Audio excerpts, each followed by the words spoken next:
Welcome back to Creepcast. Today we are diving into two stories of similar natures we've been told.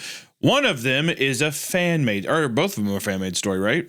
Mm-hmm. Yep. Two fan-made stories. r/Creepcast. Yay! Two fan-made stories uploaded to the Creepcast Reddit because we're welcoming in people, which is funny because this first story, which is probably the most upvoted story that has been submitted so far, is I woke up in the hospital 2 weeks ago. Everyone seems off, and that was uploaded to NoSleep a long time ago and was removed. And I believe the guy was banned. So Isaiah, do you want to tell us about the author at all? Yeah, so the author, their name on Reddit is user cpaper7418, but their name is Dean Bowl or Dean Boy. Their bio reads that they create short horror stories and upload them as narrations to listen to on YouTube. So you can head to their YouTube channel, we'll have it linked in the description, where they do narrations of their own stories, which is pretty sick. They have 161 subscribers at the time of recording, and we need you to get those numbers up. So it seems that a bunch of people really like this story. It had over 2,000 upvotes on r/NoSleep, and then it got taken down. And he says, so he reposted it in r/Creepcast. And then as soon as he did, it got over 300 upvotes. And then in the comments, he said, thanks for enjoying it. It was top trending on NoSleep, but got removed because I made a mistake on the original upload. And then he says, was hoping it'd be appreciated on some other subreddits. Someone mentioned that, this is typical for NoSleep. And he replied to that comment and said, they low-key rubbed it in. I tried to make them appeal, and they were like, quote, decision stands. Hope you have a wonderful day. Good God. So once again, we've said this before. We'll say it again. Any of you NoSleep refugees, feel free to come to our shores for safety. We will take your stories. We will take your poor and your hungry. I'm sure there's like a method for their curation and the madness that it is, but it just so much of it reads like a power trip, doesn't it? Yeah, well, a lot of it's like the idea is with NoSleep, it has to be real, right? It has to come across as someone actually posting this scary story that happened to them. So sometimes it's like, oh, you added a prologue. Oh, you did this. It's like normal storytelling conventions that wouldn't exist if it was a real story. That's why at the end, there always has to be a reason the person is posting it to the internet. Like with Left Right Game, that's why there was that bizarre middle ground of the guy like, hey guys, posting this section because Bristol sent me the email. Yeah. So it's like dumb, but I also understand it. But sometimes it seems like they take it too far. Like he made a mistake, and it's like, you wouldn't make a mistake in real life. There would be a mistake if this really happened to you. So kick it out. So it's kind of dumb. But he also mentions in other parts of it that he writes a lot more stories than this. He has more stories on the way. And Dean, anytime you want to send stuff over to us, we are more than happy to take it. So. Yeah, and we'll be sure to leave a link in the description to his YouTube channel as well, Dean Boy. Otherwise, I just want to say thank you guys for listening on the audio platforms as well, such as Spotify, Apple Podcasts, and giving us a good rating. It helps us out. And also thank you to our awesome Patreon members who do support the channel and get all that fresh goodness. Without further ado, let's just jump in. Let's just jump right in, Hunter. All right. So I woke up in the hospital 2 weeks ago. Everyone seems off. Bear with me. I know this sounds crazy. 2 weeks ago, I woke up in a hospital bed. They told me I was in a car accident. I don't remember the crash, just a blinding flash of light. Since being discharged, things have felt wrong. Not just slightly off, deeply off. Like the world is wearing a mask and I'm the only one who can see the seams. Little things were off at first, easy to dismiss. But today, something happened. Something I can't explain. And now, I know for sure. Whatever this is, it isn't just in my head. This is real, and I'm scared. At first, nothing seemed too weird. I never spent a night in a hospital before, so waking up in a sterile, fluorescent lit room was bound to feel unsettling. I brushed it off. My parents were more doting than usual, but for people whose son had almost died, they took it surprisingly well. At least, until we got to the car. That's when the concern cracked and the disappointment seeped through. They scolded me for wrecking my '03 Saturn shipbox, calling me reckless. The words sounded right, worried, even empathetic. But something was off. My mom's face kept shifting, like she couldn't settle on how she was supposed to feel. My dad, though, he barely moved. It's okay, so Every I'm classic. glad he followed up the shifting comment by saying she didn't know how to feel, because at first I thought he meant her face keeps like changing its features. like shape shifting. Yeah, and yeah. looking No, different. And he's like, something's a little, what's wrong with mom? No, She I like seems this. a little unusual. I like the unsettling nature of very classic wine drunk mom and emotionally absent father standing there. The amount of times I've seen that at my friend's house, it's insane. Even, but I like your friend's house. Your Yeah. friend's house, not your house. No. My Definitely your mom. My mom friend's, was. definitely not your My mom house. was smiling. She was happy, and my dad was. He was drunk and somewhere else. So it would not quite the full picture here, but I do like the idea. So of when you the think mom of being- like parental disappointment, it definitely is a friend of yours and not you that you think of, right? Is that what you're saying? I told you that I had my own demons, but this one is the classic wine drunk mom and the dad who's sitting there. I had this buddy, mom, glug, glug, glug every goddamn night. It was insane. I'd be like, can I get some pizza rolls? And she'd just be like, they're in the toaster. And you're like, what? And then the dad would be downstairs in this lazy boy and he'd just be watching Key and Peele in the dark. It was so frightening. I was like, okay, I'm just going to go back out to the room. Bye. I guess what I'm saying is I immediately have a face to this person. I'm picturing it as my friend. Right. Sure, buddy. Whatever you want to say. Okay.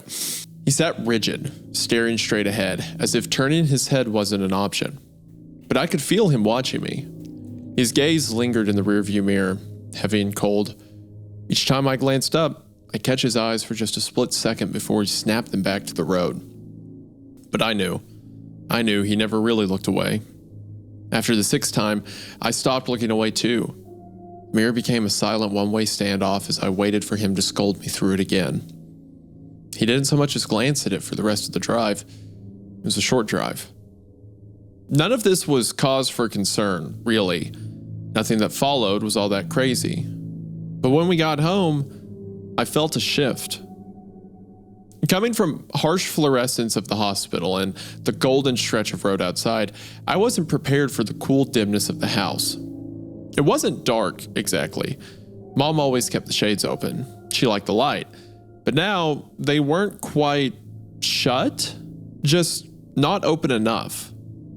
Like someone had hesitated halfway and left them there.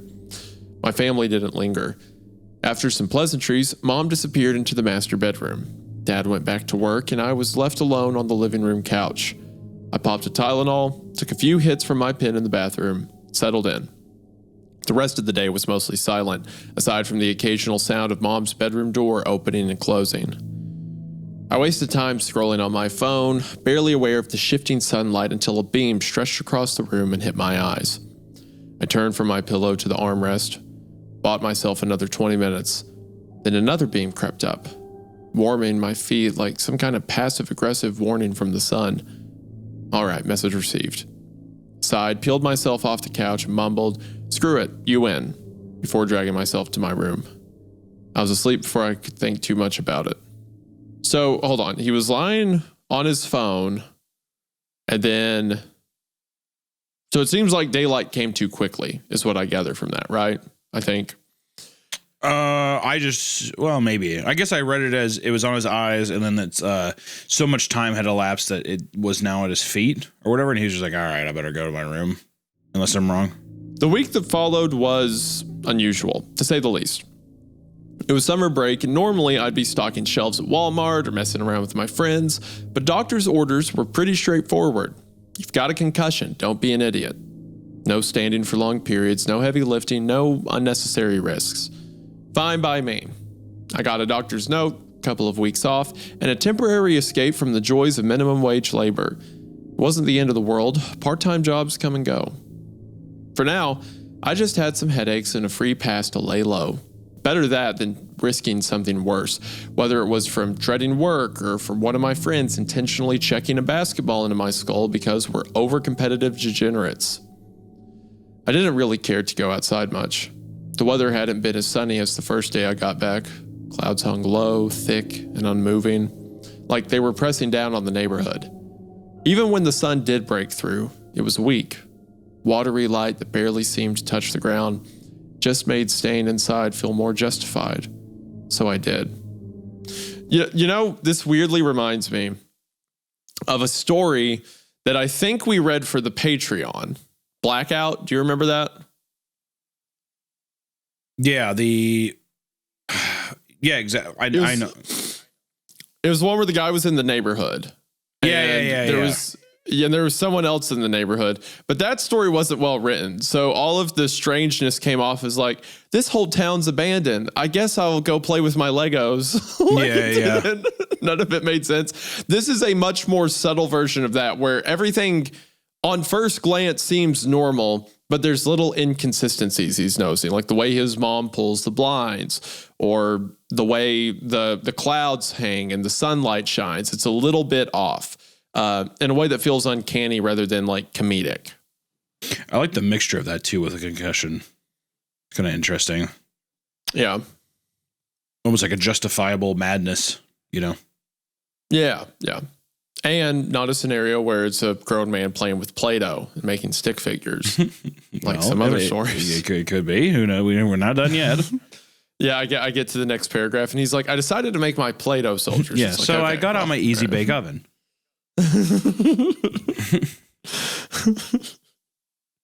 Mr. Stuffies likes his tea room temperature, but not too cold. I moved the Xbox from the basement to my room. Okay, Xbox.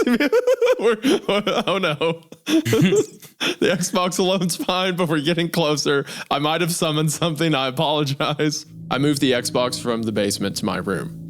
Normally, that would have been a no-go, but if anyone asked, I just plead the concussion card and call it a win.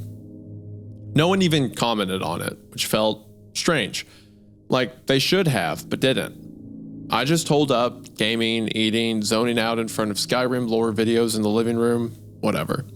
Aside from family dinners, I didn't talk to my parents much. The conversations at the table were dull, barely conversations at all. Dad was working later than usual, often slipping away right after eating. Mom was around, I knew that much. I heard her. Bedroom doors opening and closing, the creak of the floorboards when she walked, the soft shift of her feet brushing across the carpet upstairs. But I barely saw her. Not in the kitchen, not in the living room, not even when I grabbed snacks at night. I don't know why, but it's very unsettling, just the idea of just continuously hearing doors opening and closing from another room. Well, see, it's funny because that's something, if you know who else is in the house, you don't even think about. Like with Kayla in the house, I'll hear her, doing laundry, moving back and forth, and it doesn't mean anything. But the way he's phrasing it, where it's like, I know she's here because I hear doors and something moving. It's like, why are you phrasing it that way? That's me. That's me. I don't like that implication. That's me. Every time I'm in a room and I hear Allison shifting around and she shuts her door, I'm always just like, what the fuck is she doing? What is she planning? What are you planning? Why do you keep going in there? What is she planning? I sit there and yell out. I say, hey, what are you doing? And she doesn't respond. I just hear scuttles and run downstairs. She hisses at you. Yeah.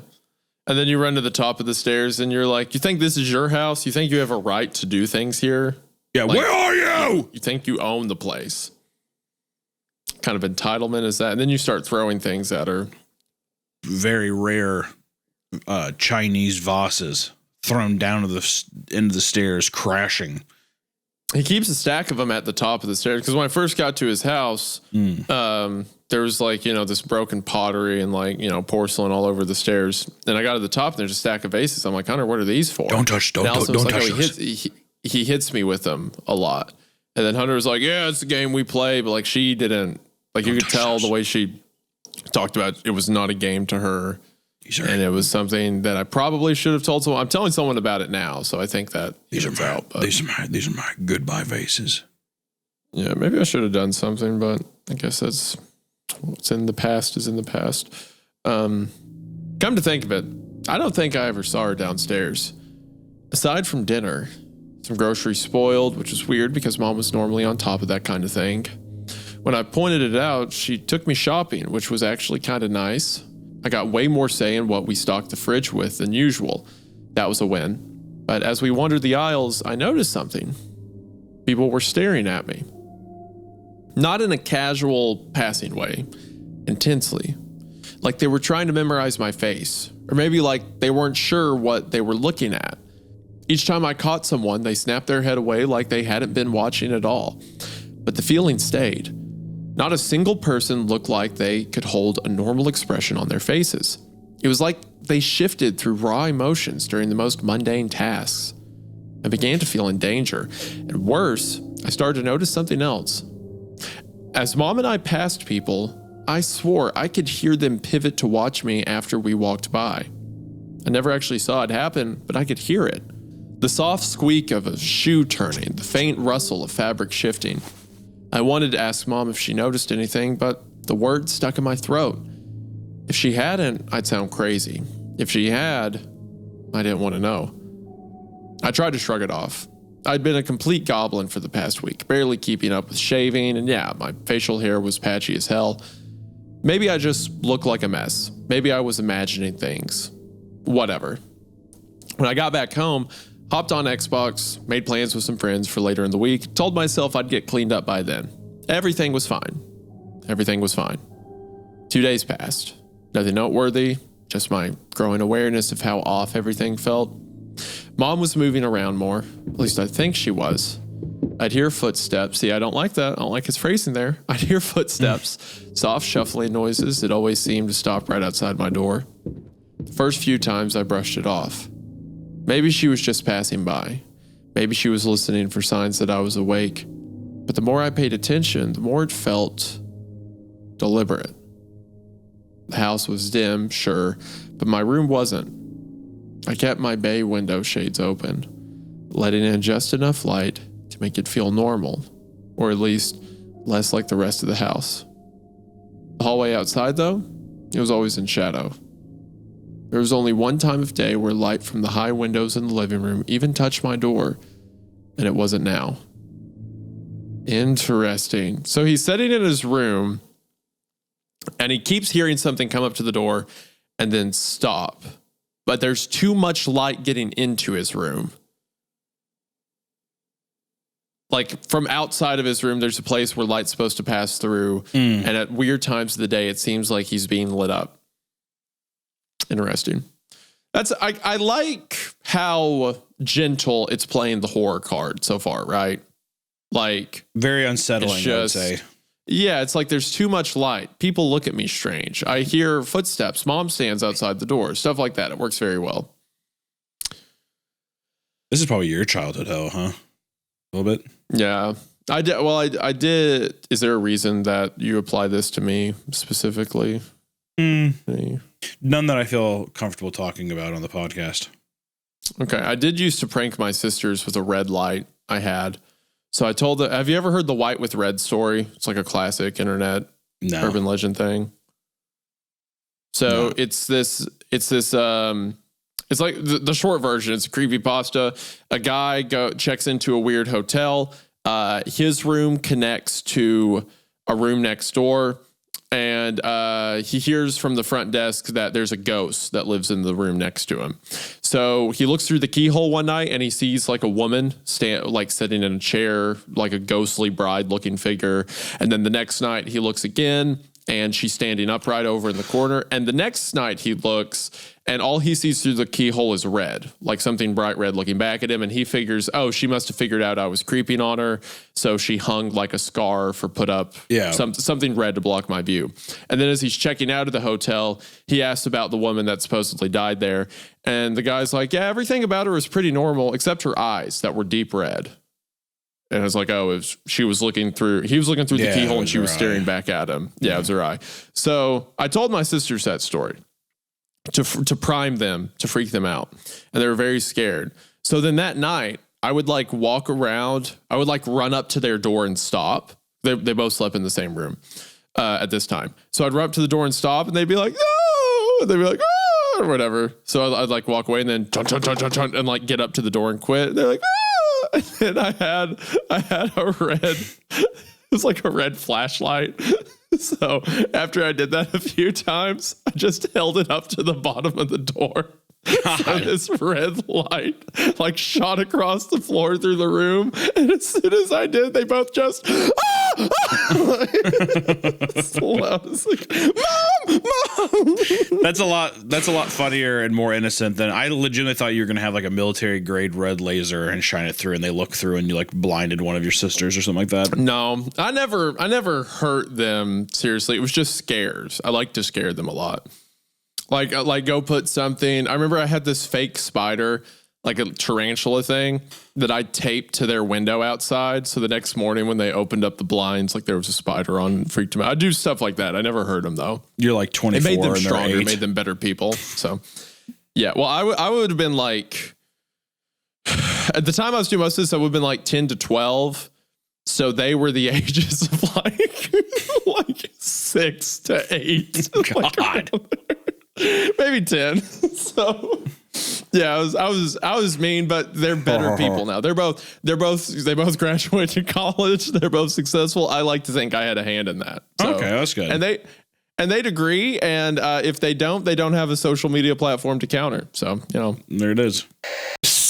Can I tell you a secret? I'm in desperate need of medical attention and care. I'm so old, fat, I'm falling apart at the seams. But I don't know what doctor to use. I don't know anything about doctors. And that's why I use ZocDoc. ZocDoc is a free app and website where you can search and compare high-quality, in-network doctors. Choose the right one for your needs and click to instantly book an appointment. We're talking about in-network appointments with more than 100,000 healthcare providers across every specialty, from mental health to dental health, eye care to skin care, and much, much more. Probably dick and ball stuff, boys. And the nice thing about ZocDoc is that you can filter for doctors that take your insurance, are nearby, and are highly rated. It's super easy to use, and you can find an appointment time that works for you with the right doctor for your needs. Plus, ZocDoc appointments happen fast, typically within just 24 to 72 hours of booking. You can even score same-day appointments. Oh my God! You don't want to admit it,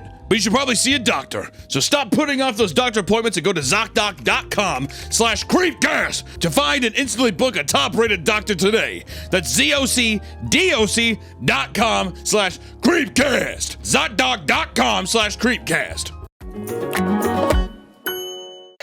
that's why I knew I shouldn't have seen anything. And yet I did. I heard her. The same soft shuffle. Glanced over from the edge of my bed, half expecting nothing, just another trick of my nerves. But for a split second, I saw them. Her toenails, just at the edge of the door. Don't like that. The instant I don't like that either. The instant I registered them, they shot back too fast. So fast, it was like they hadn't been there at all. I don't like that. God, what the fuck? Hey, Mom, Mom, I see your tootsies. Mommy?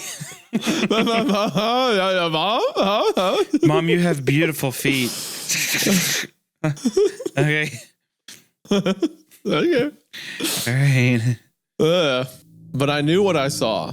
The carpet where they had been left the faintest depression before slowly rising back into place. Oh, that's awful. That it is moves quick. so quick, the carpet rises. Yeah, longer they're there. The carpet came and catch up is fucked. My stomach twisted. Okay, that was it. No more dab pen. No more convincing myself I wasn't tripping out when clearly I was seeing shit. I waited, listened, heard her shuffle away. Her door clicked shut. I exhaled, rubbed my face, and stood up. Enough of this. I needed to get out of the house. Needed to see my friends, James, Nikki D, and Tyler. The goal was simple. Sober up, ground myself, and maybe, just maybe, bring up what was going on. Over Xbox, they'd all sounded completely normal. I'd only mentioned a few things in passing, nothing that set off any alarms for them. But of our talks had just been about girls from our school, memes, and bullshitting in Rainbow Six Siege lobbies. Maybe I was just overthinking. Maybe everything was fine. But as I grabbed my keys and headed for the door, I couldn't shake the feeling that somewhere upstairs, Mother was listening. That's so good. Obviously, driving wasn't an option. My car was totaled. My parents handed me $250 for the scrap it was apparently worth, and that was that. So how bad did he total it that they got $250, or that was a reasonable amount to get out of it? To be fair, it was a 2003 Saturn. Yeah, but $250, like there was like. Yeah, you couldn't sell the radio. I think they overpaid. I think they overpaid him. Okay. Okay. So I dusted off my old bike from the shed in the back. I didn't even glance at the house on my way out. Didn't need to see my creepy ass mom peeking from some upstairs window like a horror movie extra. If I did, I'd probably swerve straight into traffic just to avoid dealing with it. That's a reasonable response. Instead, I shoved the thoughts down and let myself believe, just for a little longer, that I was just tripping balls. That was safer. That was better. Besides, my odds were good. I still had headaches. I was still a little stoned. I was still taking Tylenol. Put it all together, and maybe my brain was just running like a laggy Xbox. A lot of mentions of the Xbox. Just want to say that. Say that again. What did you say? I said just a lot of mentions of the Xbox. A lot of Xbox. If he brings up the Kinect or something, it's gonna make me. It's gonna be over. Yeah. If the Xbox becomes a major player in this story. He's like, but then I turned to my Xbox and I said, "You're my only friend." And I turned on my Kinect and I started dancing. I want to take a quick moment to thank today's sponsor, Tushy. Tushy is the luxury bidet that your bathroom's been missing. And over 2 million butts love Tushy, and it's not hard to see why. I've said it before and I'll say it again, if you don't have a bidet, you mean less than me.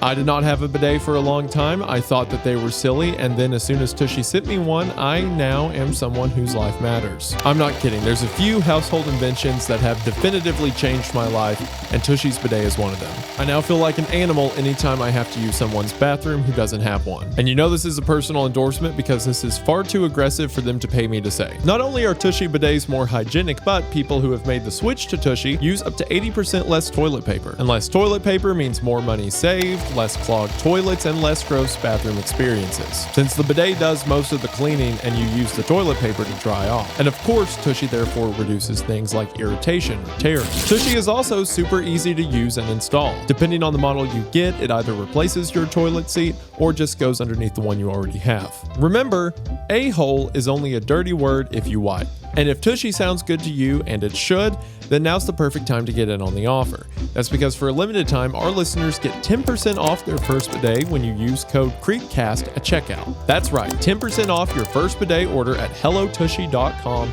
Promo code Creepcast to get your incredible offer today. Thank you to Tushy for sponsoring the show. We are now back to the episode. I rode up to the high school football field in about 20 minutes and hopped the fence. Everyone was already there. James, Nikki D, and Tyler. And what followed? It was awesome. The dab-ups were a little stiff at first, but once we got going, everything fell into place. We had a pump, a football, which lasted about 10 minutes before it needed air again, and a frisbee. The sun was bright for the first time since I'd left the hospital, and for the first time in days, I felt good. I'd shaved, I was surrounded by my friends, and I started to think, I started to hope maybe I'd just been missing out on real in-person socialization. I almost fell for it. I almost let myself believe everything was fine. This is also interesting because so far it could just be read as someone who has a concussion. Yeah, that's what I'm saying. It's like growing paranoia. Yeah. We played for hours. Eventually, we were wiped, ready to debrief before heading home. I was closest to the corner of the field where the old water pump was, so I went first. Yanked the lever, let the water rush out, cut my hands, drank. The others chatted behind me, their voices blending with the soft splash of the pump. Refreshed, I wandered back to where we'd been playing frisbee, flopped onto the grass, and pulled out my phone. The sun was brutal, washing out the screen. I tilted it, angling downward to block the glare, squinting as I reached for the power button, and then I froze. Because in the black reflection of my phone screen, I saw them. All three of them, standing at the water pump, staring at the back of my head. James and Tyler's faces were wrong. Their jaws hung open, too wide, far past what should have been possible. It wasn't just slack, it was distorted. Their bottom lips curled downwards just enough to reveal rows of teeth. Their heads tilted forward, eyes locked onto me, shoulders hunched, arms dangling too loosely at their sides. They looked like something out of a nightmare. Like The Scream, but worse. Nicky wasn't as bad. He was staring too, but his face shifted. Same way my mom's did when she picked up from the hospital. Like, he couldn't quite get it right. And yet, their conversation hadn't stopped. Their voices came out perfectly, flowing like normal. James and Tyler weren't moving their mouths. The water pump was still running. I had my phone up for maybe a second, but my whole body jerked like I'd been stabbed. My fingers fumbled and my phone slipped from my hands, landing in the grass with a soft thud. Nicky asked if I was good. I could barely think, barely breathe. Beads of sweat formed on my temples. I swallowed hard, forced a smile, forced the words out. Yeah, I'm great. And I turned to face him. Normal. They looked normal. Everything was normal, but my stomach twisted into knots because I knew what I saw. For the first time since I got home, I realized I had nowhere to run. You sure you're good? I can't even remember who asked me that. Yeah, I'm good, man. My head's just pounding. I think I should go home. That part was true. It was pounding. Nicky frowned. You need a ride? Internally, no. Externally, Nah, bro. What, you like driving dudes around in your car or something? You into teenage boys? I got this. I just offered you a ride. Wait, you want me to suck your cock on the way home? It's just a pretty formal thing. Hey, wait, you want to eat my asshole out and, do all kinds of weird stuff with me? You want me to jack you off in the driver's seat? Okay. I see that I'll never ask this ever again in my life. It's funny because anytime I offered to give you a ride somewhere, that's typically what you say. I jump for joy and I do yes. I jump up and down. Yes. You're giving them too much to work with. Yeah, I take 3 or 4 butterscotch candies. I roll them around my mouth and I get my saliva nice and thick. And I do. Okay. I say, I guess if you want to, is why I say like that. Oh gosh. What? Oh. Okay, so I guess we can't be bros. It's fine. I guess we can't do what fellas do. I guess boys can't be boys. Oh, gosh. Okay. The other two laughed. The tension cracked just a little. We all started getting ready to part ways, but I dragged it out. I will say that interaction, though, like trying to get out of something with a friend and then saying that is one of the most realistic things we've ever read on the show. That's 100% like you're like driving dudes? What are you? That's pretty. Why is that realistic? We all started getting ready to part ways, but I dragged it out. Paced around their cars, made jokes, tossed the football over the hoods, anything to stall. Kissed each other. Kept stealing glances at the mirrors and windows, waiting for another glimpse of what was under their veils.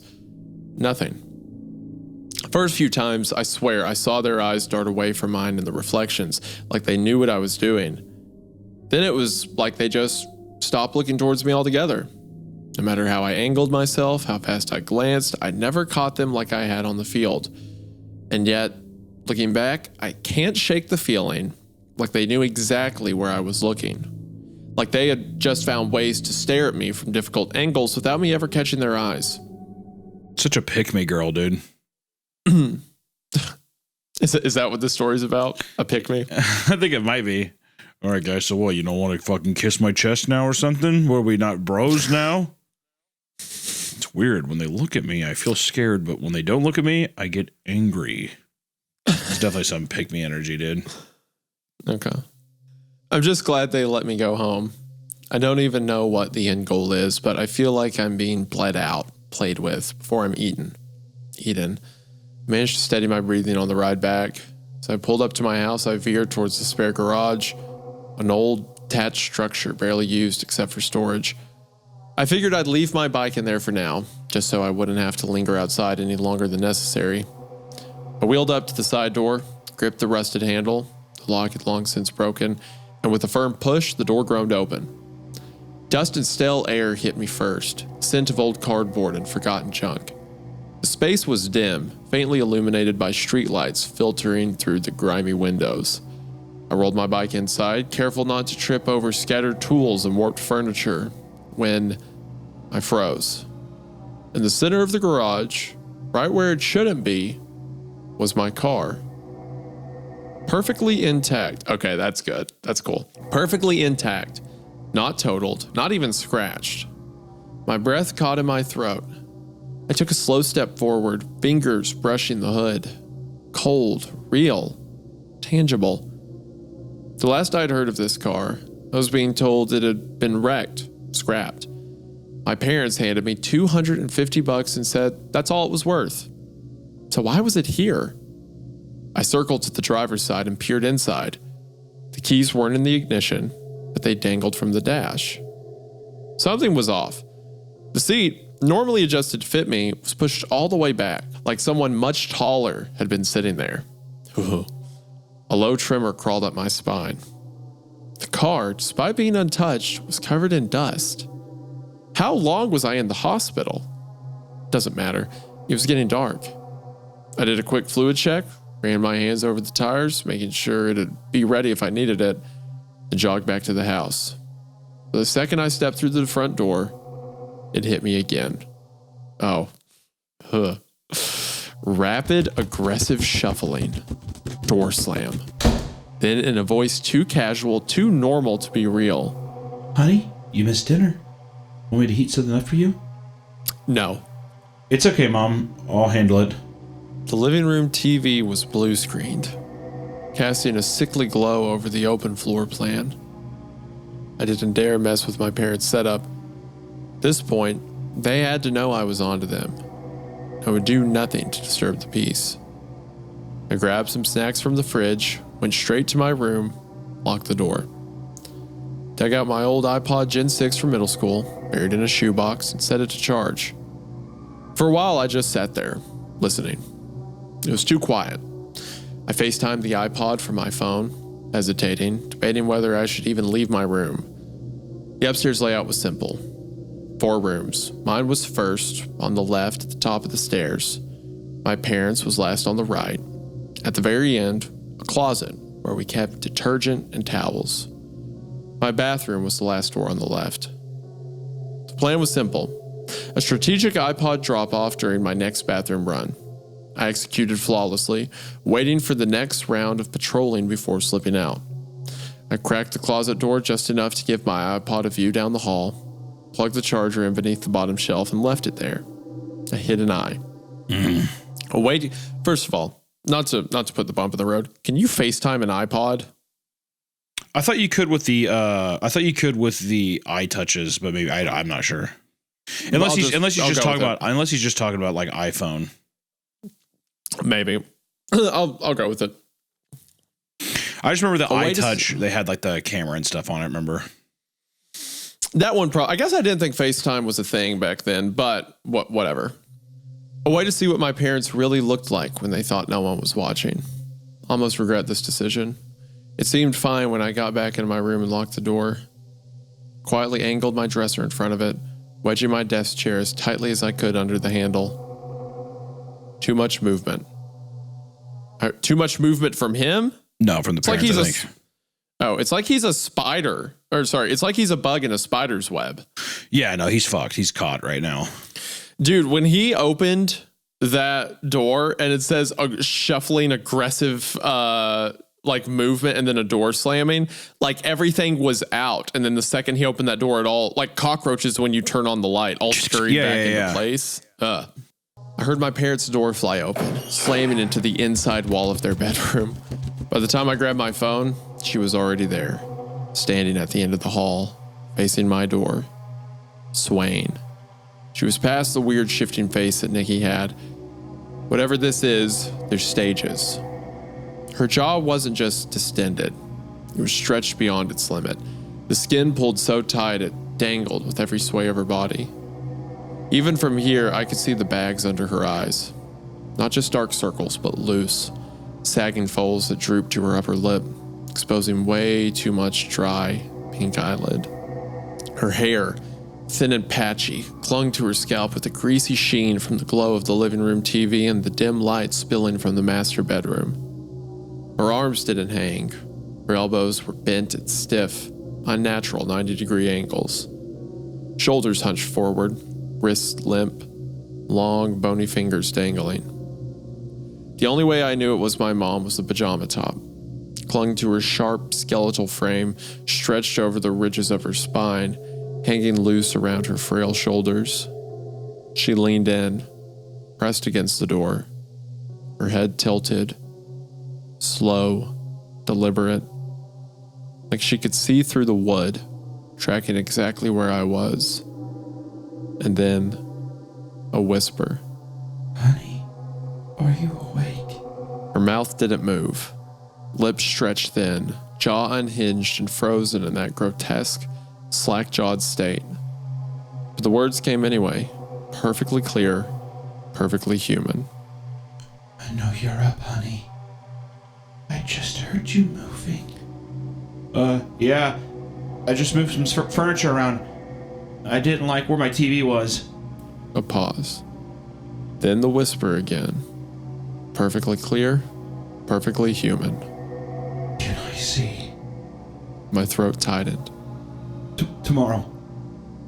I'm naked right now, and I don't know. I don't want to get dressed. Please, please, please work. I was frozen, face glued to my phone screen, not daring to look away from the grainy FaceTime feed. My breath barely made a sound. And finally, Okay. Tomorrow then. as she spoke, something shifted in the farthest, darkest corner past the stairs. First, I thought it was just a shadow, but then an arm. Thin, brittle, dangling down from the ceiling like a puppet on cut strings. Another arm followed, then a body, slow and deliberate, lowering itself down the wall. My stomach turned to ice. Dad. Did he ever even leave the house? Was he already this far along when he picked me up from the hospital with Mom? None of it mattered. He moved with absolute silence, clambering up the stairs as Mom whispered one last time. Good night, son. I love you. Then, Dad shuffled past her. Same stiff, unnatural cadence Mom had been moving with for weeks. If I weren't staring straight at him, could have sworn it was still her. He went to the master bedroom, closed the door. Then, without making a single noise, he came back. Just completely silently, like through the house. A trick I would have surely fell for if I hadn't been watching them this whole time. It's like, okay, we're going to go reset. We're going to shut the door and then we're going to be completely silent and then wait to pounce. Well, yeah, it makes all the noise they've been making more deliberate and less like before. It almost felt like animals like going in and out, you know what I mean? Recklessly, but now it feels all intentional, which is just fucking horrifying. Trying to mimic what parents sound like, closing doors, opening doors and stuff like that. But now it's like they can be completely silent when they're ready. He ended right behind where she was standing. And that brings me to now. For the past 2 hours, they've been outside my door. Every move I make, they track it through the wood, through the silence. It's 3:02 a.m. If I can just make it to daylight without passing out, I think I can open the bay window and jump. After that, straight to the spare garage, grab the car, get out of town. I don't know how far this shit has spread, but I can't stay here. Oh God, they're getting on the ground, lowering themselves, peeking under the door. I might have to go right now. Okay, damn it. I'll update when I'm safe. And that's the end. You know what I like about that ending too, Isaiah? That is solid. I like that.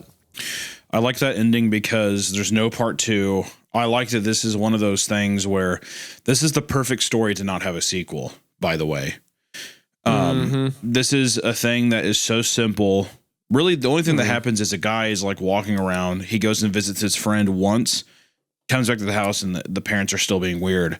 It just goes to show that like not a lot of things happen in a story, but the way that it's paced out and the way that you basically are just given, like, it's such a simple idea, but it uses the short format in a great way where I feel like there's a lot of things I like about this. One, still don't really know if this kid is like, if this is all just a concussion nightmare thing. Is he even awake? You know what I mean?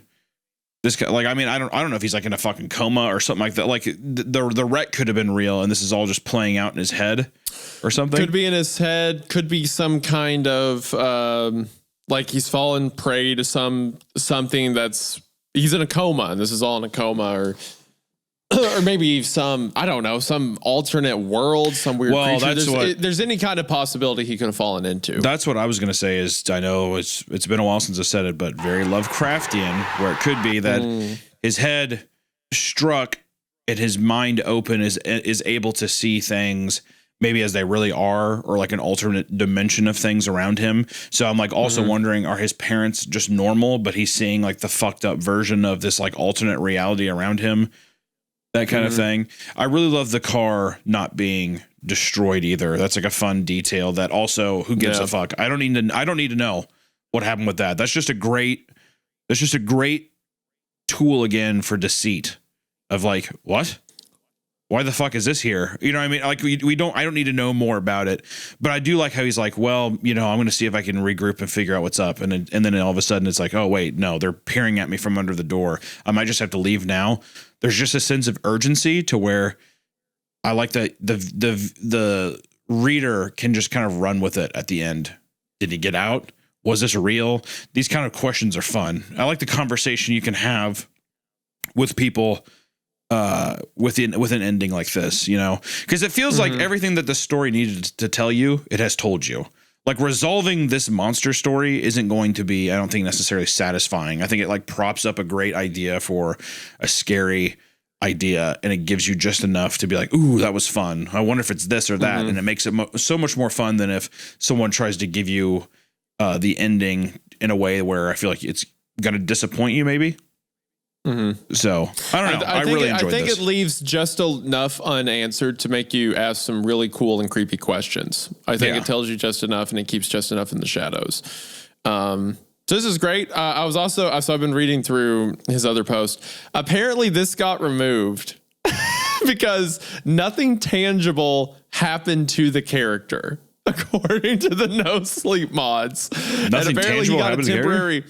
He got a 30-day ban, because this and another of his stories broke that same rule, according to him, that nothing tangible happened to the character. I like how for NoSleep, it's like a tangible thing that has to happen to a character is like a child has to either be like assaulted or like somebody, or like a child needs to be assaulted or somebody has to like clearly die. When it's like, I guess him being through this concussion and then being tormented by his fucking like his entire town, his friends and family. Yeah, I mean, nothing really happens to him. Nothing really happened. Well, he did write something funny in our subreddit. He said he has a 30-day ban, and he says, because I didn't have something tangible, like my character's penis sloughing off from radioactive acid treatment. Yeah, they didn't have a indestructible pedophile come in and have sex with the kids and basically have his way with the mom too in the basement. See, now that would have been the r/NoSleep people are like, oh, rubbing their head, all the sweat off their head. Like, oh, yes, okay. They have their fucking lunch bell. Whoa, there it is. Yeah, sorry, we're gonna have to ban this one because of the lack of pedophilia. Nothing happened. Nothing. Okay, so this becomes a rule. There has to be a pedophile. So if anything, this is the creative note I'm going to give you. Make the mom a pedophile and make her indestructible, and try to have the main character burn her, but then she just has his way with him in the basement. Thank you. Banned. Look for what it's worth. I like the indestructible pedophile story. I had fun reading it, but it's insane. I also agree not everything has to be that. Yes. No. I just think it's such that rule, and the reason for that, I guess that ban is so absurd to think that like this kind of torment that the guy is going through is not enough. When to me, I'm like, this is insane. Also, too, it reads like in the parameters of their format. It reads like a post, like it, because also it's like, it makes no fucking sense for a guy to be like, yeah, I'm stabbed. How many times have we read something on NoSleep where it's like, yeah, I've been shot 8 times? It's like, can you imagine writing this to Reddit and you're getting shot, or like you have 8 bullets. Well, I'm bleeding out pretty bad, y'all. The indestructible vampire pedophile's coming after me, and I feel pretty upset about it. It's like this feels so more like a post. Yeah, there's so many that are completely ruined because it has to be like, it's like people can write interesting stories. It's like, okay, now my character has to find a laptop and then upload. Do you remember the what was the one story?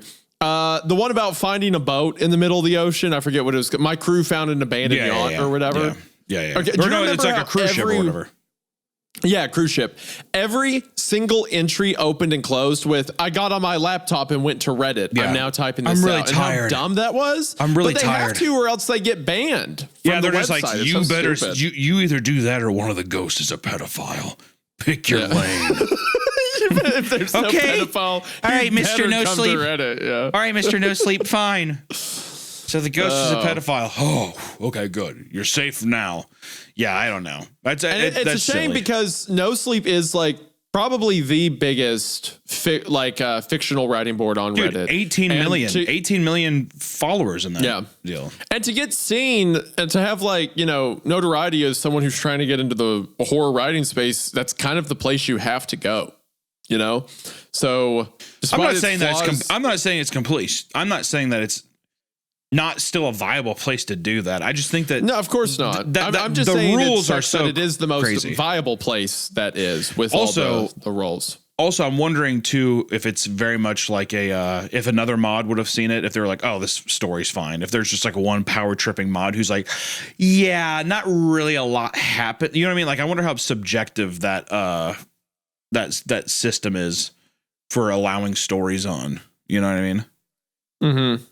Yeah. So, yeah, I'm not sure. All I know is this was a great story. I really liked the length of it. It was nice and like nice and quick, and I think it adds to this little collection. I'm just curious to see how the next story goes. I will say this about the author that we just read, Dean Boll. 4 months ago, he made a post in r/Creepcast, absolutely swinging for us on the Legati story. He posted, he was like, that was good. And it should be appreciated. And then just reply after reply after reply. Just like one man on an island just swinging an axe. He probably has enough experience on fucking Reddit with all the people and having to fight those mods. I mean, it is what it is. Yeah. No, I mean, but in all honesty, this was a lot of fun. The only thing that I guess if I had any. It's not really even a complaint. It's just the whole unhinged jaw thing. I feel like is a bit. If I'm giving critiques to a story that I really like and I think it's cool, I feel like the unhinged jaw thing was a little. It's just you done. It's just been played a lot. Yeah. The feet under the door was great and the quiet movement was great. You didn't need the jaw, maybe once, but not as like a recurring thing. Although it does kind of make it seem like an entity that's going to eat you, like swallow you. Yeah, but I don't think you need that. That's kind of creepy. I don't think you need it. I don't think you need that. I think for something like this, to me, I think it's like you need to make you need. This is my opinion. I think it's effective if you don't have any of that stuff, but you keep challenging the norms of reality. Like if he would have came home and his mom's shirt was on backwards or whatever. The mom looks totally normal, whatever. And it's a thing where now at the end you can make that even crazier where it's like my mom was topless. She was just in her bra. Like how weird is that? You know what I mean? Like that kind of stuff. And I think that you can get away from like the unhinged jaw, which is just like, I love, dislocated jaws and rows of teeth and all that kind of stuff. But I think for a story like this, where it's purely like you're questioning if the person's insane or if you're questioning reality, I think keeping it as close to reality and really playing with that is going to have people have so many visceral different reactions to where I think that's where that conversation becomes more fun too. No. I think he's just to say, no, it's this or that, I think like riding that line is really fun. And I think if they're dressed normally, or if they're totally normal, it's just so much creepier. Like I think about my mom doing that and then like feeling threatened by this thing that is completely normal, but it's just slightly off, is this uncanny valley that I think is really effective and fun. Mm-hmm.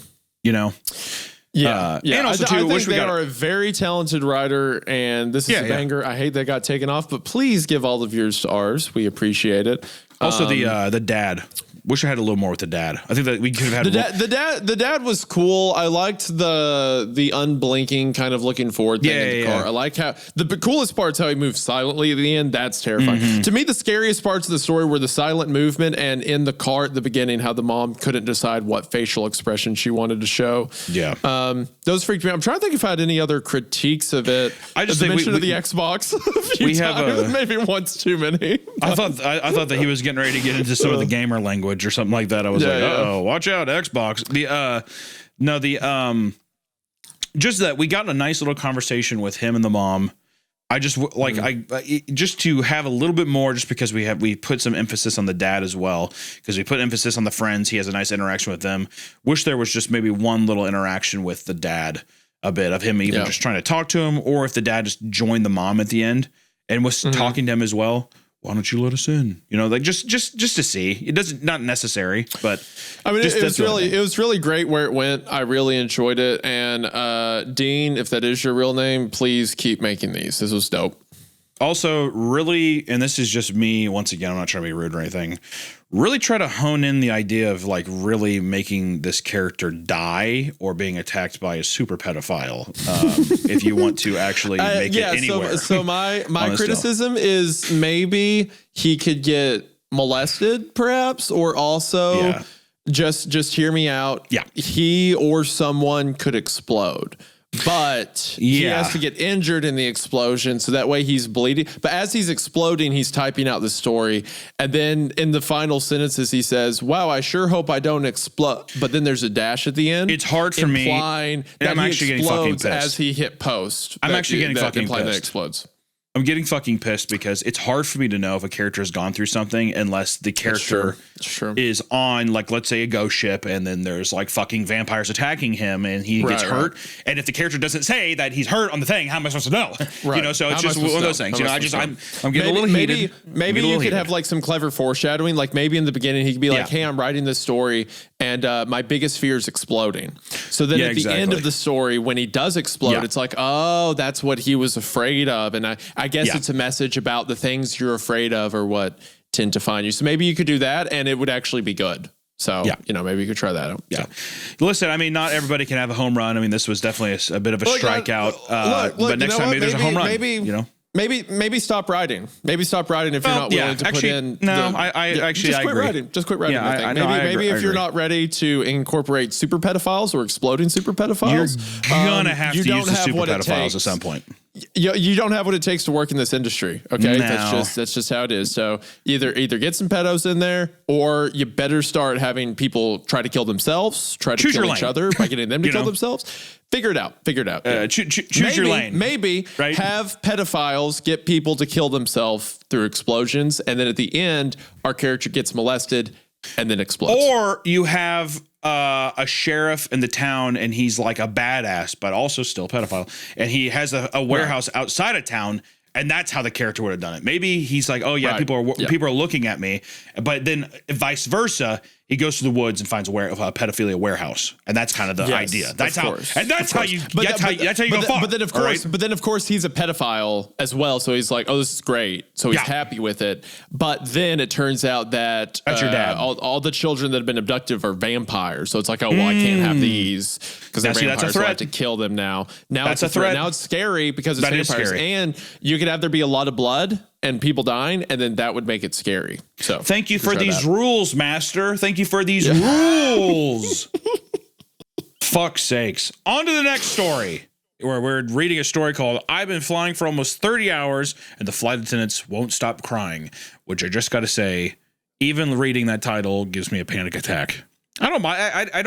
I don't hate flying, but planes, I think no matter what, even if people are, I don't mind flying, they're a little scary, right? You're just kind of in a death tube up in the sky.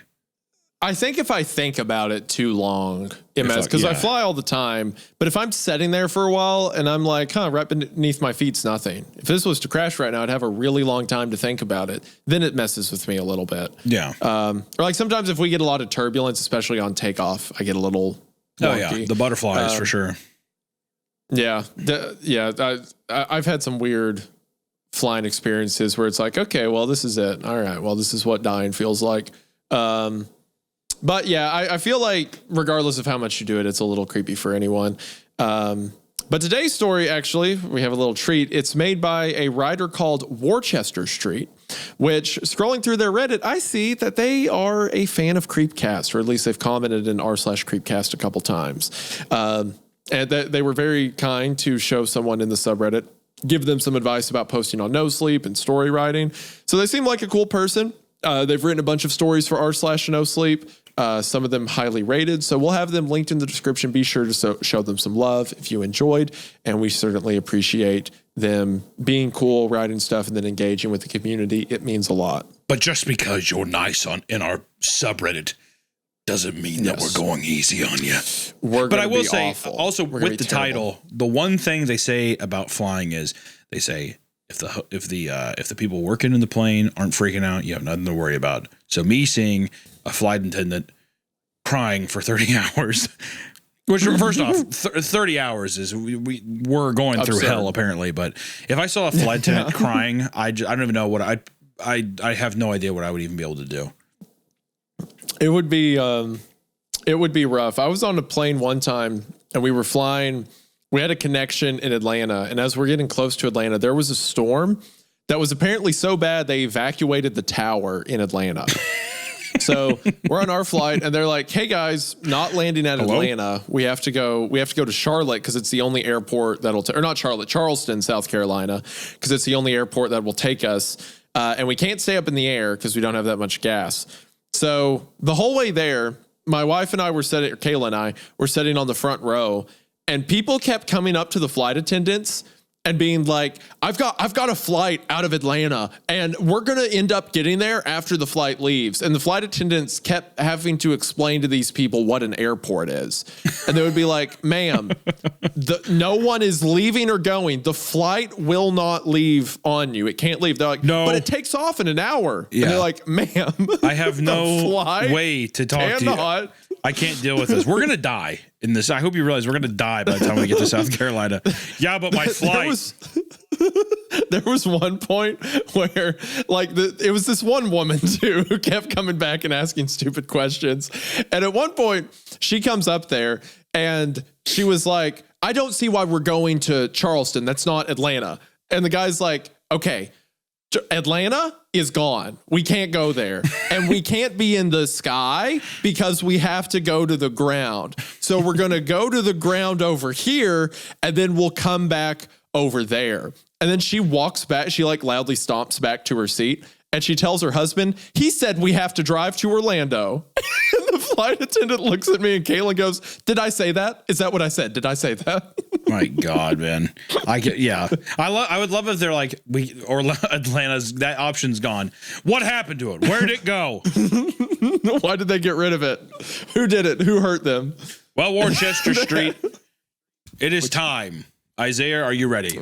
It is time. I'm ready to get into it. Let us begin. As always, thank you to everyone who listens on audio platforms. Continue to show support there. It means a lot. And of course, our Patreon supporters, love you guys the most. It's not that you are more important than everyone else who listens, but you are to me. Your life matters more. So thank you for that. We have a little Q&A thing today of asking some patrons about some of the new episode recordings. So curious to see how that goes. So we'll see.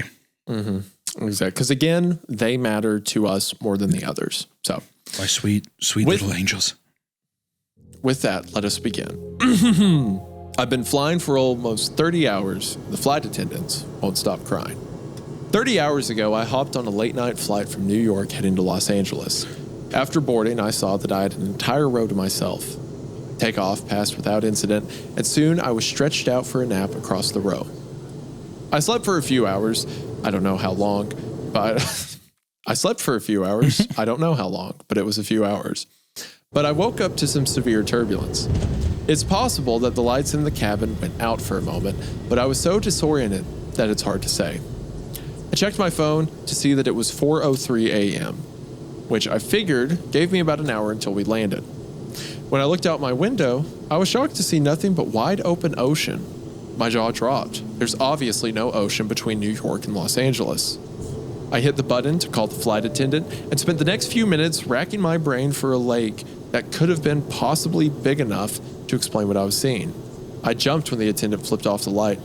She was grinning from ear to ear, tears pouring down her cheeks. How can I help you, sir? I froze for a moment at her reaction before deciding to just ask my question. Where are we? Why does it look like we're flying over in an ocean? She wiped her cheeks to clear the tears, still grinning wildly. Sir, we'll be landing in about an hour. Okay, thank you. After she left, I checked the clock on my phone again. 4:03 a.m. blinked back at me. It hadn't changed. Okay, so Hunter, right now, role play. What do you do in this scenario? You're the guy in the seat. So, wait, can I start at the crying woman? Yeah, sure. So she's crying. And then she comes up and says, we'll be landing in about an hour. Who did this to you? What's wrong? Who did this? Who did this? I'd make a big scene. Oh my God. And I would say, oh my God, are you okay? Is it the pilot? I'd say, is it the pilot? So you're immediately white knighting off the get-go. Anytime I can white knight Isaiah, I absolutely do it. I say, oh my God, who did this? Who did this? So then she responds and goes, what are you talking about, sir? I'm fine. And I say, don't fucking play. Hey, don't play coy with me. All right? You're sitting here crying like a babbling brook. In my head, you're grabbing her face like you grabbed her cheeks. Hey, no. I don't do that. But I say, hey. Sorry. I don't mean to raise my voice, but I say, you are obviously a woman in distress, and I need to know how I can help. Let me help you. And I say again, I'm like, don't make me fucking ask it again.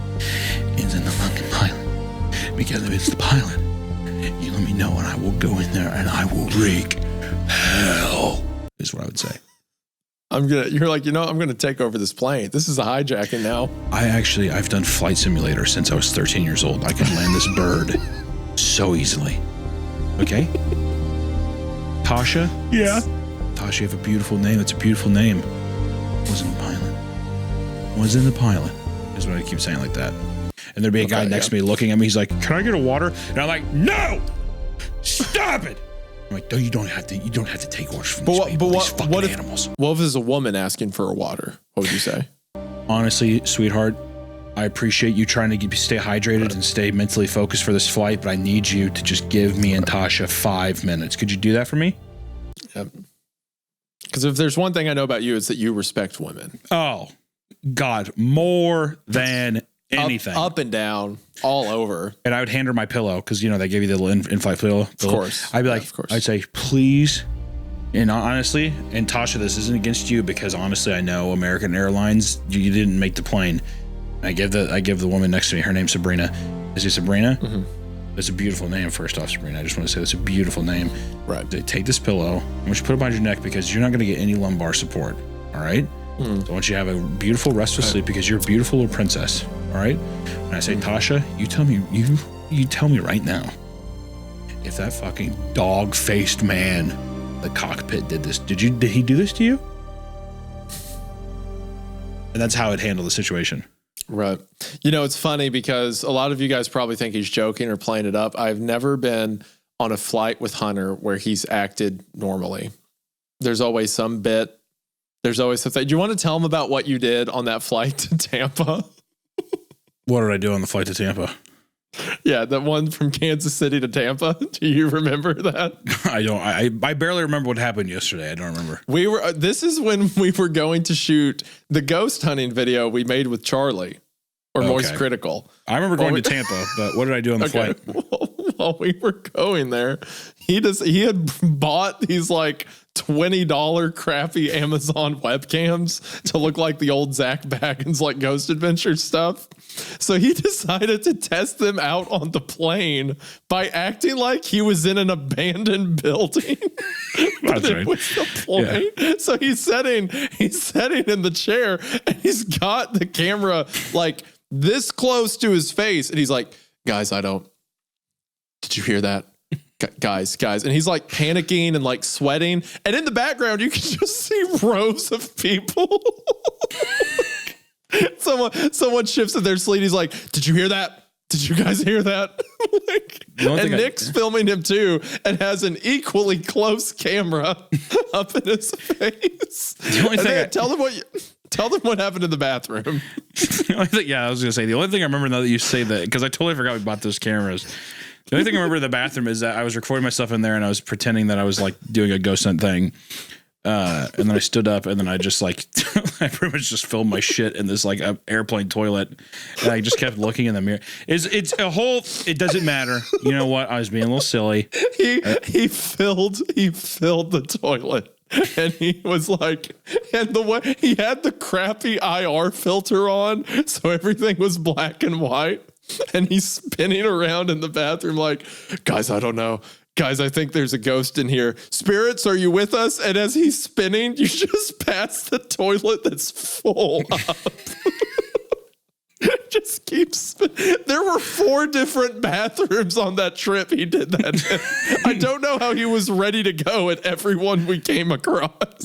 I did forget we did have a moment where there was a shit toilet in the ghost hunting thing. I totally forgot about that. Yeah. So anyway, I must have been backed up for a while. I was holding in some demons, dude. you every one of them. I was like, this has to be the last one, surely. I just remember there was always another. I just remember because we were. I felt bad. Because I opened the door and there's nothing. It's like kind of like whenever you're watching your dog take a shit and he looks at you and you can just tell he's ashamed or whatever. So I get out of the bathroom and just by like an unforeseeable wind gusts this like horrid, wretched smell out of the bathroom, and the woman in the front row, right by the bathroom, just did, "Good God."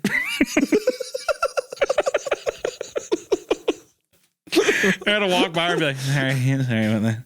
Yeah. Hunter walks by, still has the camera. He's like, "Are you with us? Spirit, speak to us. Say something."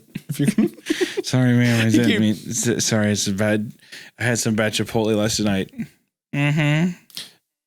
He kept putting the camera in the floor to be like, I think I'm sensing something. And as the camera spins, you just see rows of feet. And he's like, is that a person? Does that look like a person back there? It's just a woman in shoes.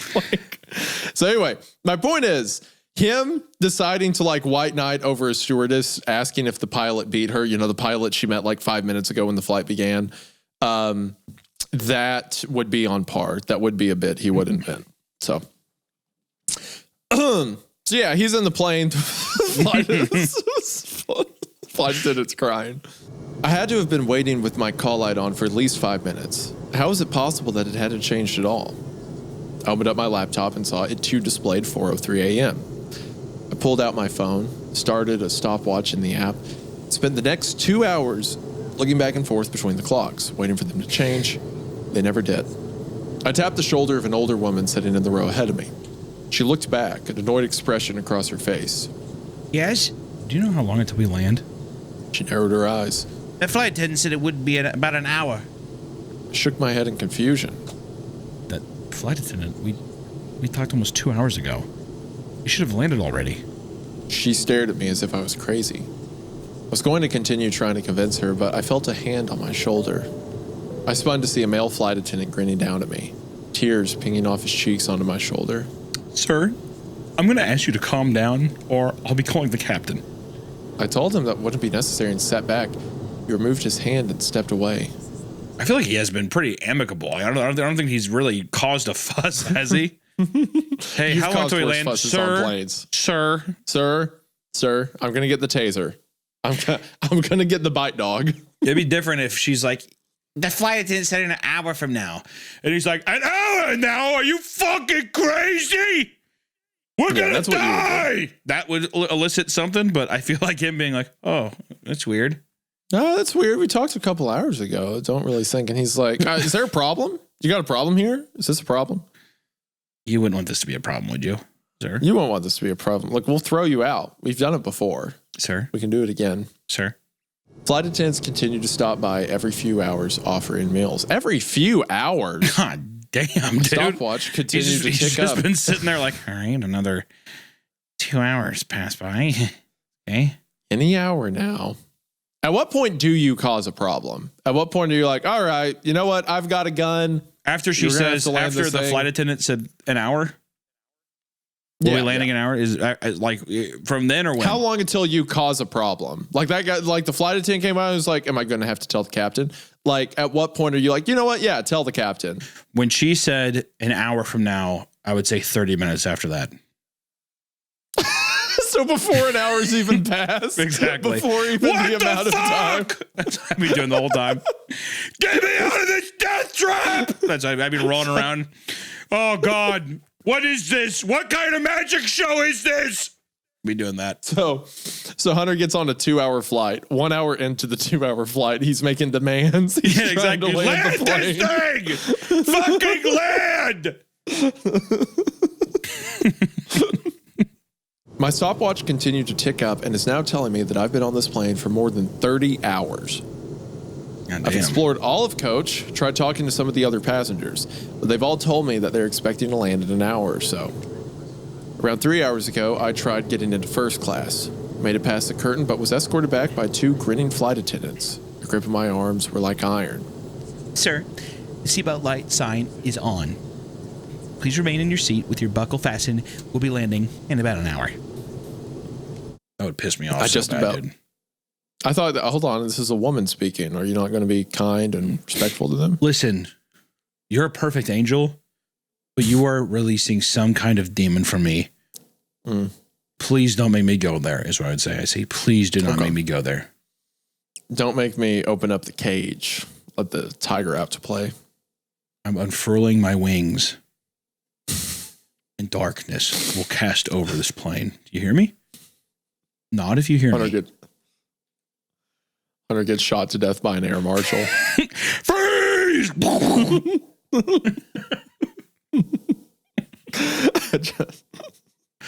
I just about given up hope when a woman came down the aisle dressed in a business suit. She didn't look at me or slow down, but she dropped a piece of paper onto my tray. She made her way to the bathrooms at the back of the plane. I shot a look around before unrolling it. It said, Are you stuck too? I pulled out a pen and wrote, Yes, it's been 30 hours. I folded the scrap of paper up and set it on my tray closest to the aisle. She left the bathroom and picked it up as she passed. It's been 20 minutes since then. I don't know why, but I don't think the flight attendants would like it if they knew we were talking. Doesn't matter. I have to do something. I'll update you all with whatever happens next. End of part 1. All right, so that's end of part 1. I just want to say this. I think he's dead, right? If a person feels like this is probably going to be like a purgatory meme or something like that. It's funny that she's like, ha! It drops like a note.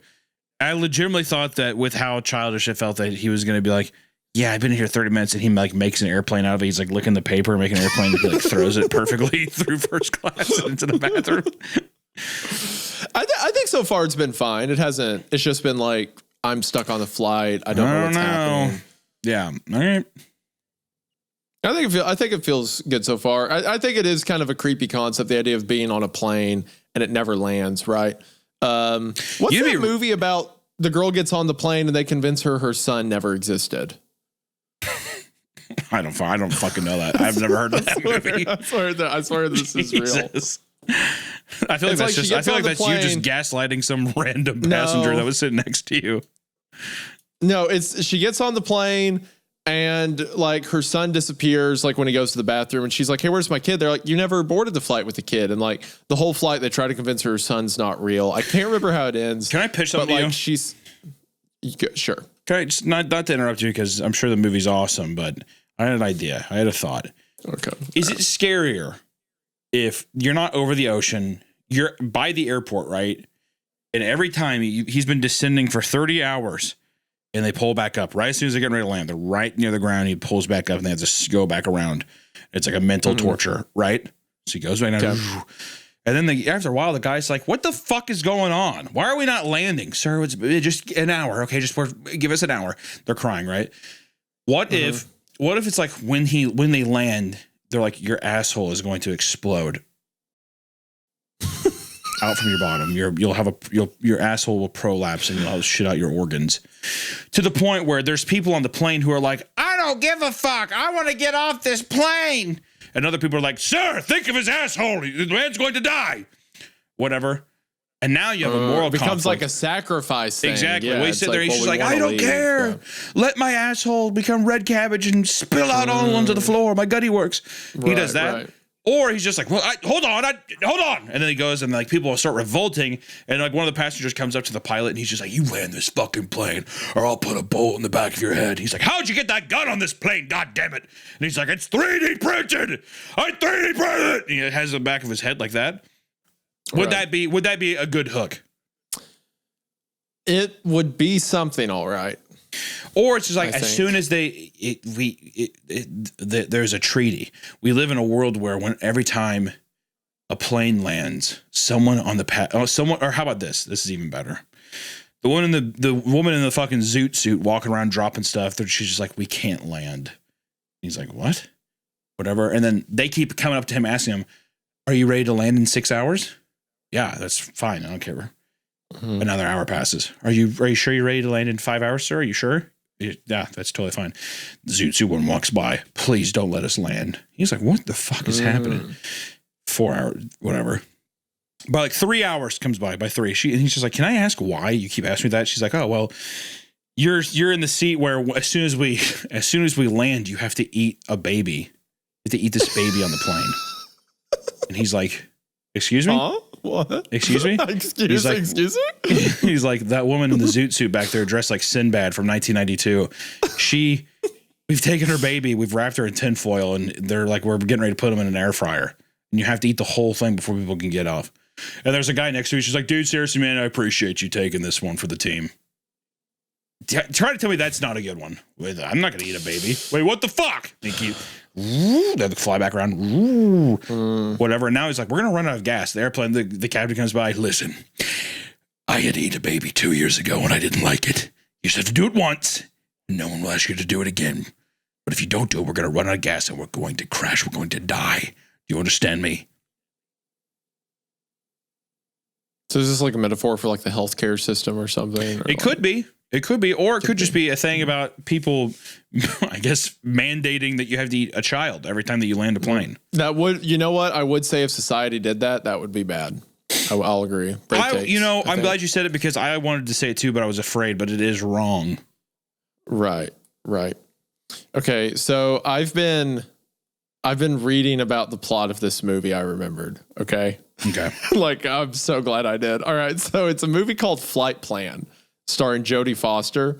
And I was wrong about being a son. It's her daughter. So her husband just died in Berlin, and she's flying back to the United States to bury him with her 6-year-old daughter. And then her daughter disappears, and everyone tries to convince her daughter's not real. Okay.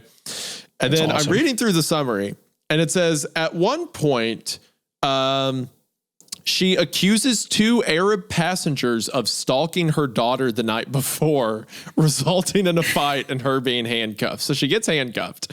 She gets convinced somehow in the midst of this that everyone told her husband killed himself by jumping off a building, but she gets convinced it was a murder. So she goes into the cargo bay and checks his body, and it says she removes,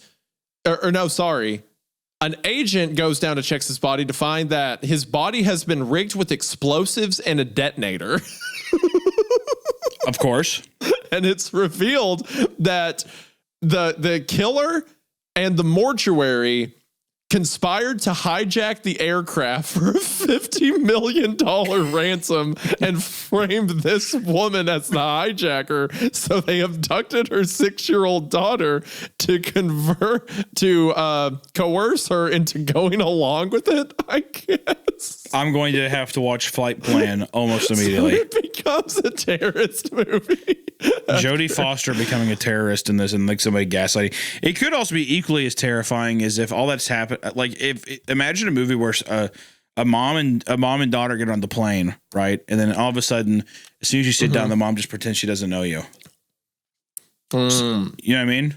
Sitting there and she's just like, creepy. I don't know who this is. Mom, stop. Can I be moved? This gross little girl is trying to talk to me during the flight. I am going to watch. I feel like you do that to a daughter anyway. I feel like you do that to your daughter anyway. No, my daughter my daughter's an angel. I skipped ahead to the Flight Plan. Oh, she is? I thought you weren't telling the internet about her. I believe it. Okay. So later on, I'm just skipping ahead in the plot a little bit. At one point, she agrees to hijack the plane, and she's holding the pilot at gunpoint for some reason. And there's a lot of killing. At one point, she detonates the explosive On the plane while it's flying? Yeah, that's what it looks like. Believing that neither the passengers nor the crew would even notice, Kyle escapes with Julia in the aircraft's non-combustible hold. As Carson shoots at her, she detonates the explosives, killing him and damaging a landing gear. What? And everyone realizes she was telling the truth. What truth? That her daughter exists. This little girl is my daughter. Okay. Anyway, All right, part two. Yeah, part two. Yeah. I've been flying for almost 30 hours, part two. A few hours after the businesswoman picked up her piece of paper with my message, she came back down the aisle and sat in the seat beside me. She bent over, trying to stay low.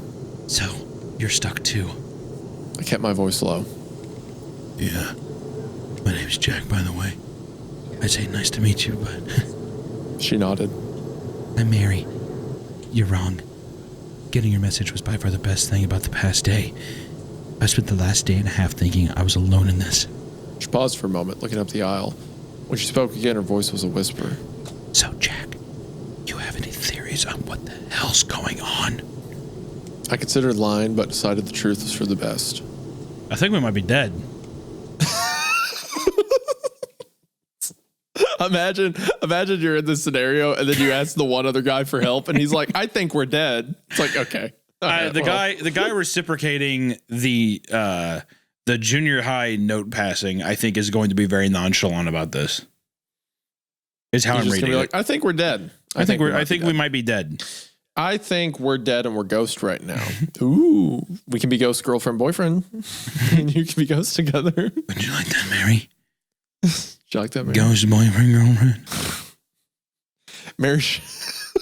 Mary shook her head. Maybe if it were just me or just you, if this was some cosmic train to hell, why would there be two of us who realize what's going on? Trains can't hold more than one passenger. Checkmate. Famously, trains have one person in them, none else. No idea. I don't know. Mary pulled out her phone and handed it to me. It displayed the Wikipedia article for flight MH370. Oh, that's the Malaysian one that disappeared. The airline that disappeared in 2014. Okay, well, yeah. I read through the article carefully. There were dozens of theories trying to explain what happened. They ranged from hypoxia to suicide to aliens. Mary, how are you still using a sidekick phone? Is that what it said? No, can you imagine this? No, it's just pulled out her phone. I like the idea Mary, that how are Jack's you just asking completely unimportant things. Mary, how are you having an LG chocolate phone from 2007? How is that possible? Mary, that's so cool, Mary. Thank you for showing me this, Mary. Doesn't tell us much. Not much other than that this may have happened before. How about you? Any theories as to why anyone else can't see what's going on? We talked it over and realized one thing we had in common was that we were both fast asleep at 4:03 a.m. There's no way we were the only ones asleep at that time, though. Maybe everyone else was just napping. I don't know about you, but I was well and truly asleep. I was zonked out. Seriously. I was zooted. I was gone. I hit the Zaza before the flight, and my ass was, my goofy eye was totally busted out down the snooze train. That's so cool, Mary. Mary, you're Thank you. awesome. You're great, Mary. She takes out a tech deck. I imagine she has a tech deck out like this entire time while she's talking. She keeps dropping on the floor. Ah, damn it. Kick flips. Yeah. That's pretty, that's awesome. I've never seen anyone That's do. That's awesome, Mary. I've never seen anyone do a Jack Melon before. Guy, I saw that male flight attendant. Is he bothering you? Is that guy bothering you, Mary? She's like, what? And she's like grinding on a one of those those cookies that you get. the half pipe things. Yeah. Like yeah, she's on the cookie. She's on the Biscoff cookie. Like. Yeah, she's grinding on the Biscoff cookie, singing ska songs to herself. So here I am, doing everything I can, all the time. Mary, are you singing Superman by Goldfinger? Oh, you know that song? Yeah, you're You might be the coolest girl I've ever seen. I would hope the story ends with both of them dying in a plane crash. Yeah. Here I am doing it. Pretending I'm a Superman.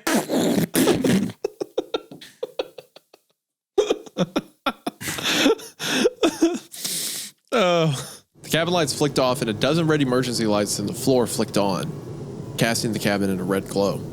The intercom crackled to life, saying, Passengers, please return to your seats.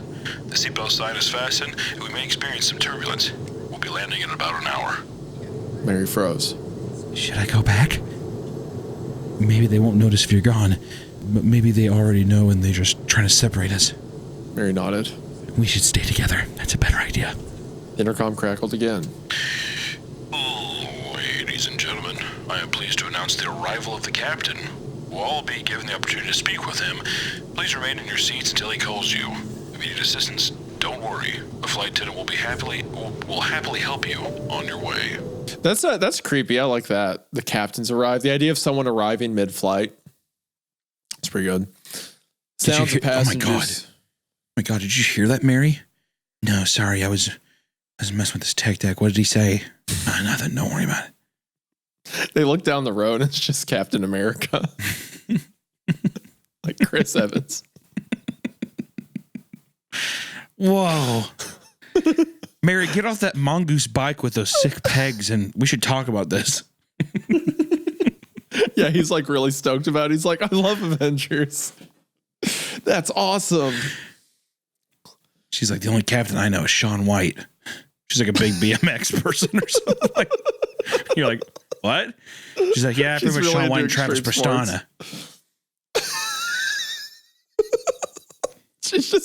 She's wearing all like the old merch, like all the old brands. Sounds of passengers getting to their feet echoed from further up in the plane. We sat in silence, trying to get a look through the curtain separating us from first class. The captain? No idea. But it didn't sound like they were talking about a pilot to me. Did they? Nope. That's when a pungent sulfur smell hit us. So it's the devil. The devil's walking around in first class. That's when a pungent sulfur smell hit us, so strong that I had to resist the urge to gag. It reminded me of the worst rotting eggs I'd ever smelt in my life. But the old woman sitting ahead of us didn't react. She just kept watching a movie on the back of her seat. Don't cough. We fought it for a few long seconds before giving in, coughing hard and violently. A second later, the curtain opened. Mary and I froze, staring down the now red fuselage. 4 flight attendants passed through the curtain and made their way down the rows towards us. Grins stretched wide across their faces. They were still crying. This time the tears streaking their face were darker. It's hard to say with the lighting, but it looked like blood. My eyes weren't drawn to them, though. I looked over their shoulders at the figure standing near the front of the plane. It was a black silhouette standing beside the cockpit door. It was at least 8 feet tall, pointing towards us with a single finger. It called us. The bathrooms! We ran towards the back of the plane, the flight attendants closing in behind us. Blood dripped from their grinning cheeks onto the carpet of the plane. The captain is here! He said in a perfect customer service voice. His grin widened as he moved towards us. We made it to the bathrooms, jumping into opposite sides. I slammed the door shut and locked it, pressing my feet against the folding center part of the door to keep it closed. They began banging on the door and pulling at the handle while I fought to keep it closed. I'm sorry, but you'll both need to speak with the captain. One of the flight attendants said. Jack! Jack! Help! A distinct snapping sound like breaking metal came from her bathroom. She continued to scream as the sounds of struggle migrated up towards the front of the plane, towards the black figure I'd seen.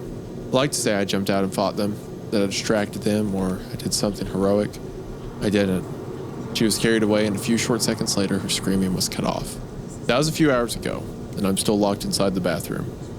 I keep trying not to think of what they've done with her. The thing at the front of the plane didn't seem human. I hope it did. What are you laughing about? I heard you get No, just kind of funny. The thing at the front of the plane didn't seem human. The 8-foot tall black figure wasn't human. Okay. That was making all the thing that boarded the flight mid 30-hour flight in air. Yeah, that's weird. Okay. I hope it didn't kill her. Not after she was shouting for my help like that. I Couldn't take that. Oh, what's so funny? Go ahead. Oh, I just like, jeez, I hope she's not dead. Her screaming like that and me standing in this bathroom shitting my pants. I'd be a real bummer. I'd feel real bummed about that. Yeah, it is funny. He's like, man, if she's dead, I'm going to be sad. That'll be bad for me if she died like that. I haven't heard any movement outside in a few hours, but I'm terrified to open the door. I'm far from the seat outlet, so my phone's almost dead and I haven't eaten in way too long. If I go out there, will flight attendants remember? What if that thing is still waiting for people? I don't have much time to make a decision, but I'll update you all here with what happens next. End of part 2. I think this story so far needs more meat on its bones. Things are happening too quickly. Like the whole idea of having a line that says, of a character saying, don't cough. And then the next line is, we tried to hold it in, but we coughed. Seems a bit. Yeah. It's like you can just go to the other part. Also wanted more time with having the flight attendants, being like we've had them be, creepy and they're smiling and crying and stuff. I like that. I like the hook of the flight attendants won't stop crying and stuff. But yeah, I want more. We're on the last part 3. Yeah.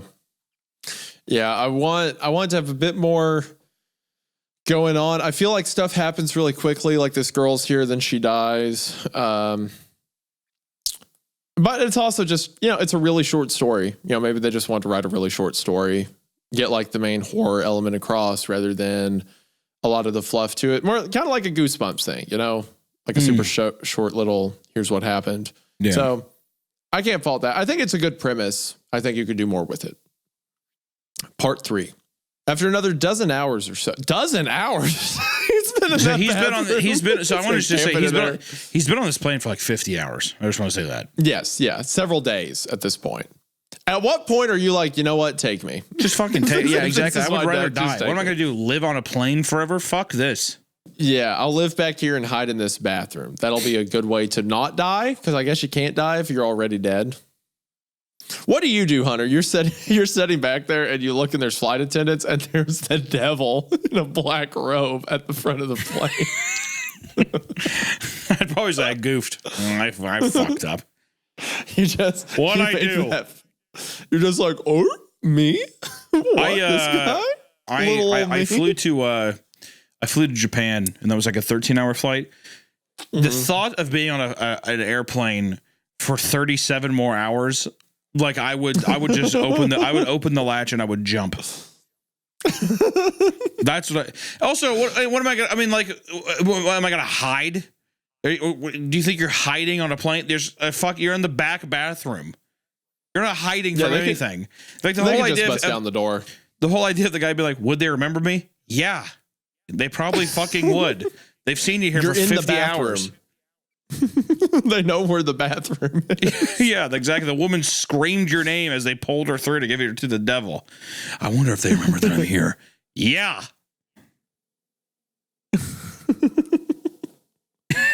Am I wrong?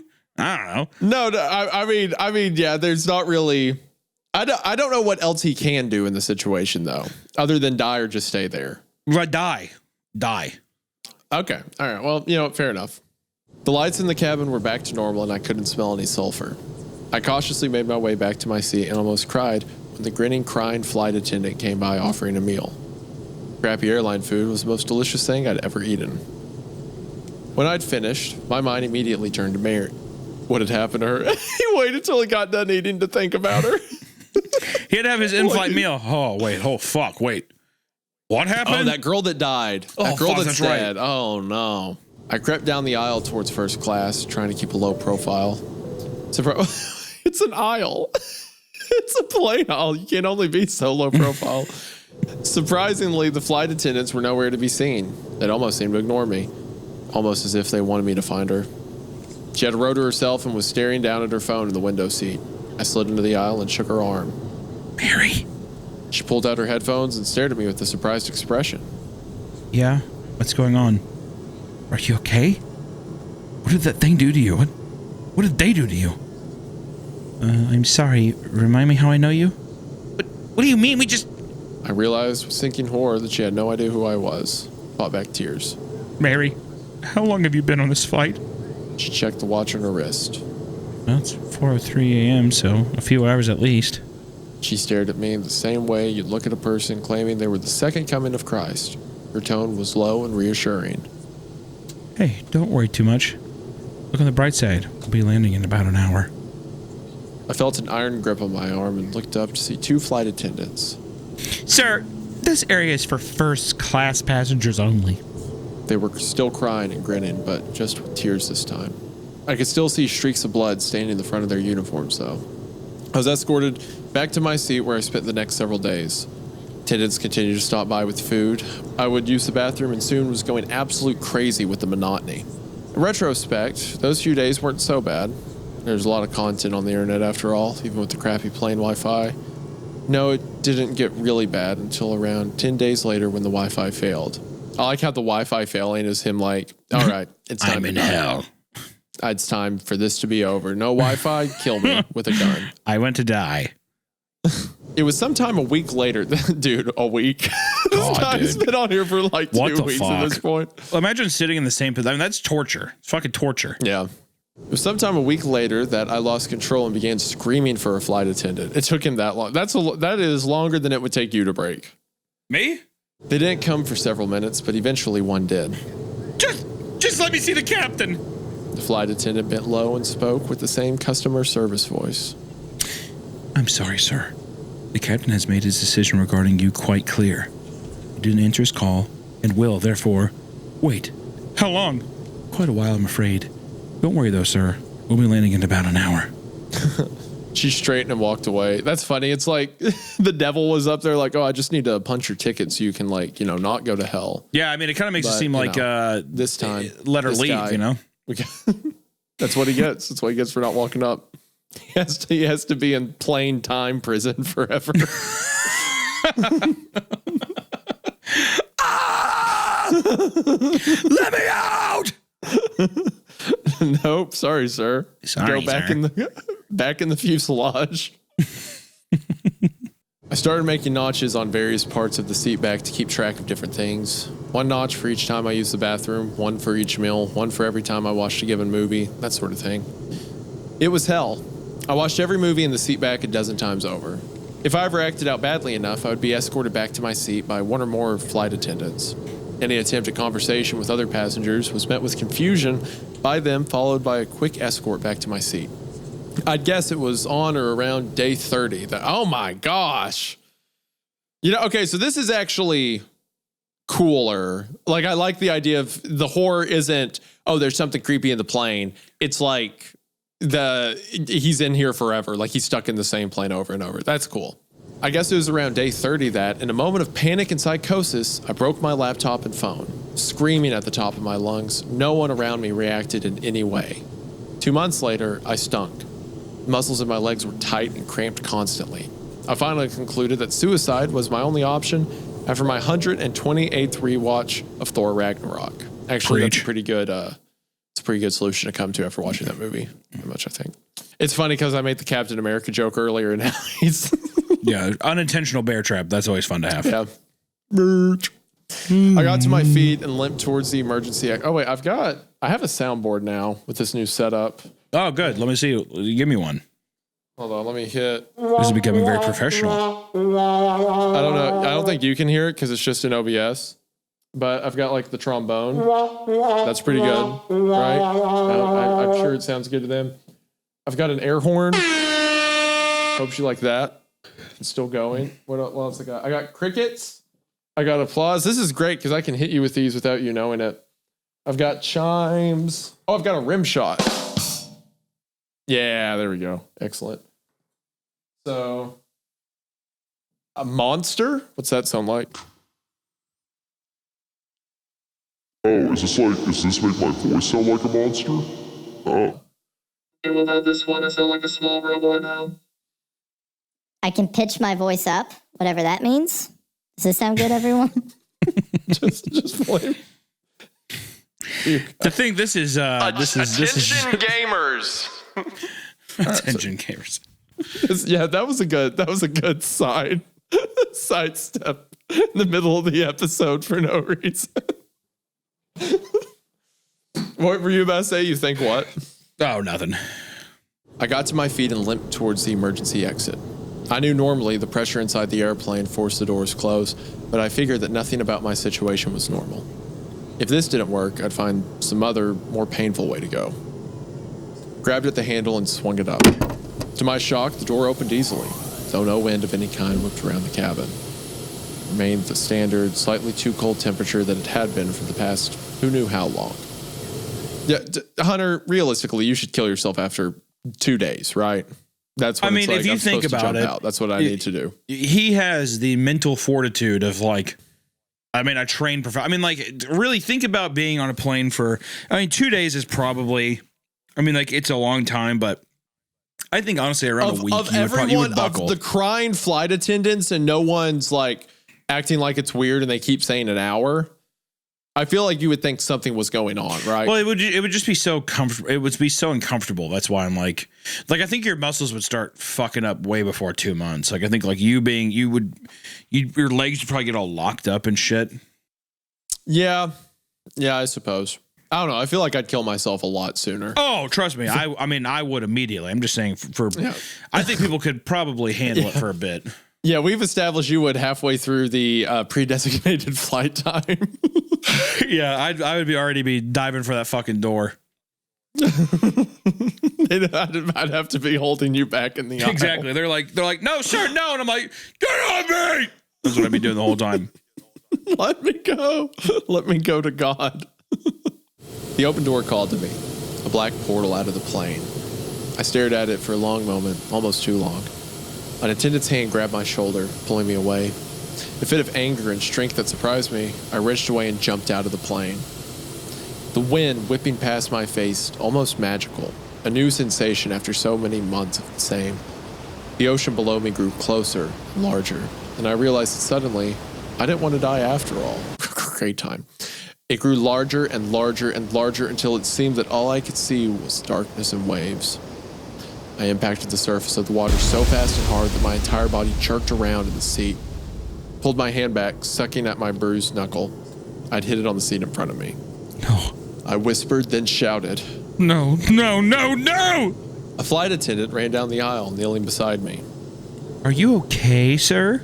I clenched my hands into fist, almost swinging at her. But then I realized she wasn't grinning. She wasn't crying. To be honest, she looked a little scared of me. I reached my right hand down to my pocket where I could feel my now unbroken phone. 4:04 a.m. Sir, if you can calm down, we'll be landing in about an hour. Her mouth tasted like ash. Thank you. I will. I stared unblinking at my phone. It now displayed 4:05 a.m. Then I looked out my window and began to cry at the sight of city lights below me. We did land in about an hour. Can't even begin to explain why or how, but I'm currently sitting in an airport cafe typing this out. I'm free. I'm out. And I'm never going flying again. The end. Well, there's an edit at the end that says, I sure hope the bartender here at the airport just has a naturally wide grin. But that was an edit, so it doesn't count. So the end. Well, someone said 30 hours, Kanye reference? That's the top line. Say this never saw this coming. Well, you're not alone. Like, thank you. That's a good takeaway. That's the story. What, you're not a fan?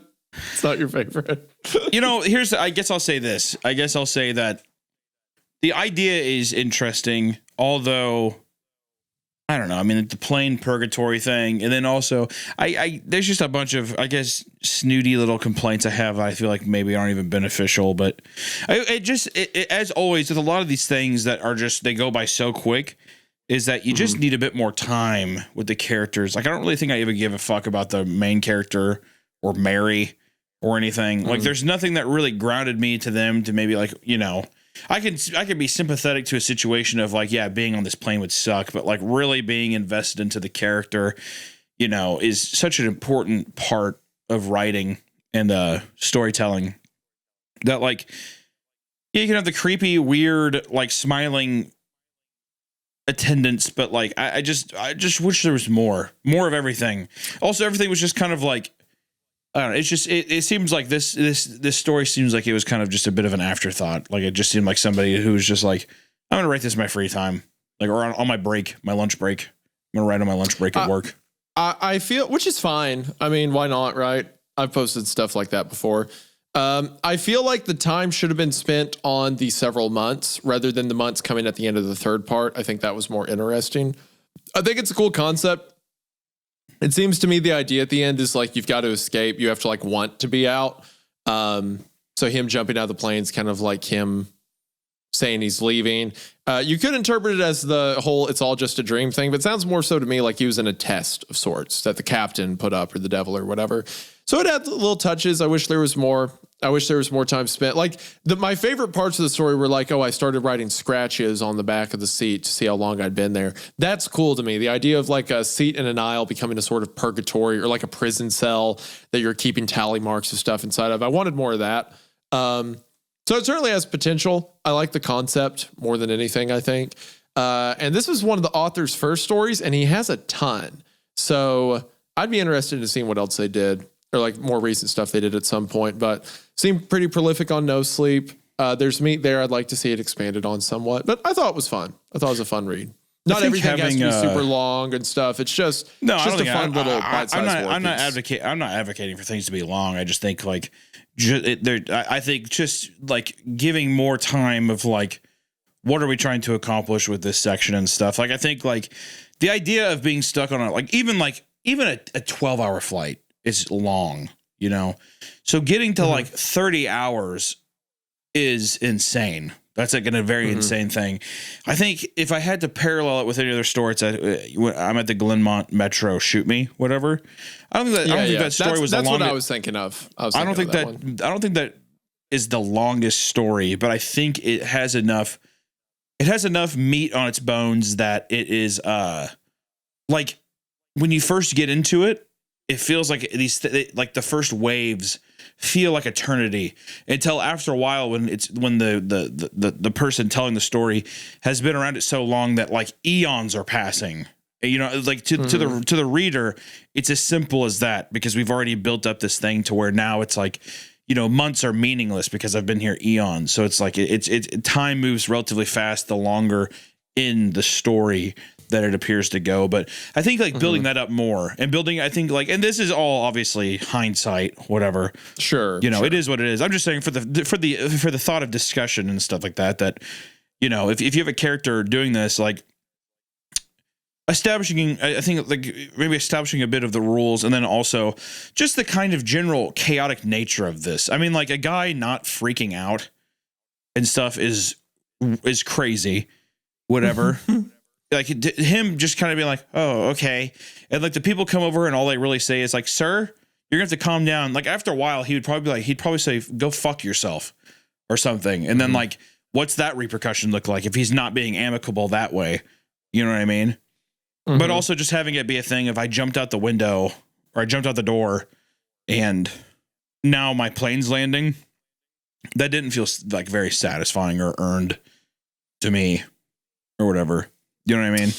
Yeah, it did kind of hurry up real quick. It'd be cool if there was like hints he got at it. Like maybe he saw someone else wordlessly do it thinking they killed themselves, but then at the end he realizes they made it off. Maybe there's a couple other people who also seem to be in the same state of purgatory. Maybe one of them gets like, one of them just disappears. One of them jumps out of the plane. Like, again, more. I think there were good pieces, but more would help it in certain ways. But for what it was fun. It was just a little like plain purgatory story, right?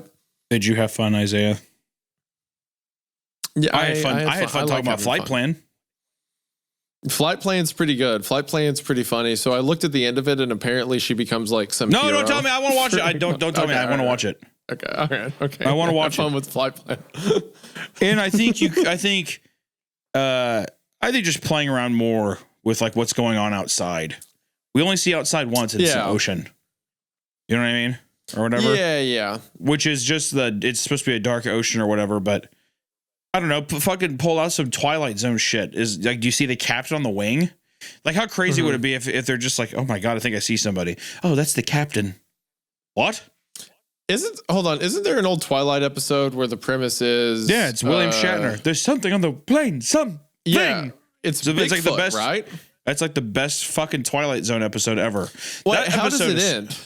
So he gets off so this is such a good fucking, first off, I just want to be an advocate. I'm going to use the end of this episode to talk about this. If no one's seen the Twilight Zone episode from the 60s, it is so good. It's still so good. My God. But the William Shatner episode, William Shatner episode is probably the most popular, but it's awesome. It makes no sense. It's so stupid. It's like him being like, it's a guy who's afraid of flying, and he's like had like a mental breakdown, and then now he is okay. His mental hospital doctor says it's okay that he can go home, right? So to conquer his fear and to like test it out, he is going to fly home, and he's like kind of being sporadic, and people know that on the flight that, hey, this is a guy that is having like, he's kind of a mentally unwell man, right? So then while he's flying, there's this fucking like hairy goblin on the wing. I'm like on this wing, and he's like, oh my God. And he's like freaking out. The fucking, the guy is like hacking at the wing, and he's freaking out, and he takes out a gun, and he's getting ready to do this stuff, like all this different shit, blah, blah, blah. I'm not going to, whatever, but it ends with everyone's like, oh, he's crazy again, right? Oh, he didn't make it. He fucking, pulled out a gun, blah, blah, all that stuff. But then the camera pans out, and then you see that the wing is all fucked up, that he was actually telling the truth. The monster was real. It's awesome. It's really good. So the whole premise is he sees a monster on the wing. Yeah. And he tries to stop it. And then it's like, oh, he's crazy. But then there was actually a monster on the wing. So they all die. No. They land the plane. They land the plane. And the reason that's so good is because you are also questioning, is William Shatner fucking insane? Right. So them landing the plane, you're also just kind of like, oh yeah, I guess he was a nut, until it pulls out. And then you see the things all fucked up, and it's like, oh no. He was telling and also the Twilight Zone movie from the 80s or whatever, it sucks. Don't fucking watch that. Just watch the 60s version of the show. So good. Love it so much. But anyways, the whole point of that though is there's a clear, I think just establishing a clear motive of what is going on. Use the story in the context of the environment. It can be a purgatory plane and stuff, but is there something that relates to with the character?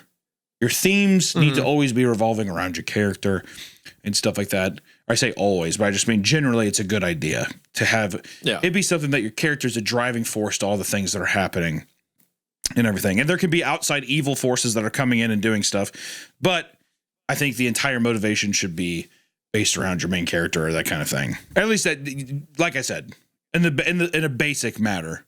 I'm sure there's other works that do it good, but yeah. So all in all, it's a fun idea, but I enjoyed talking about flight plan. I enjoyed even just riffing on what I would do with the flight attendants and how I would be a brave man and a white knight myself. And also as you are in real life. And just the idea of a plane coming down and it just keeps raising back up, and the kind of like fucking mental torture that would be.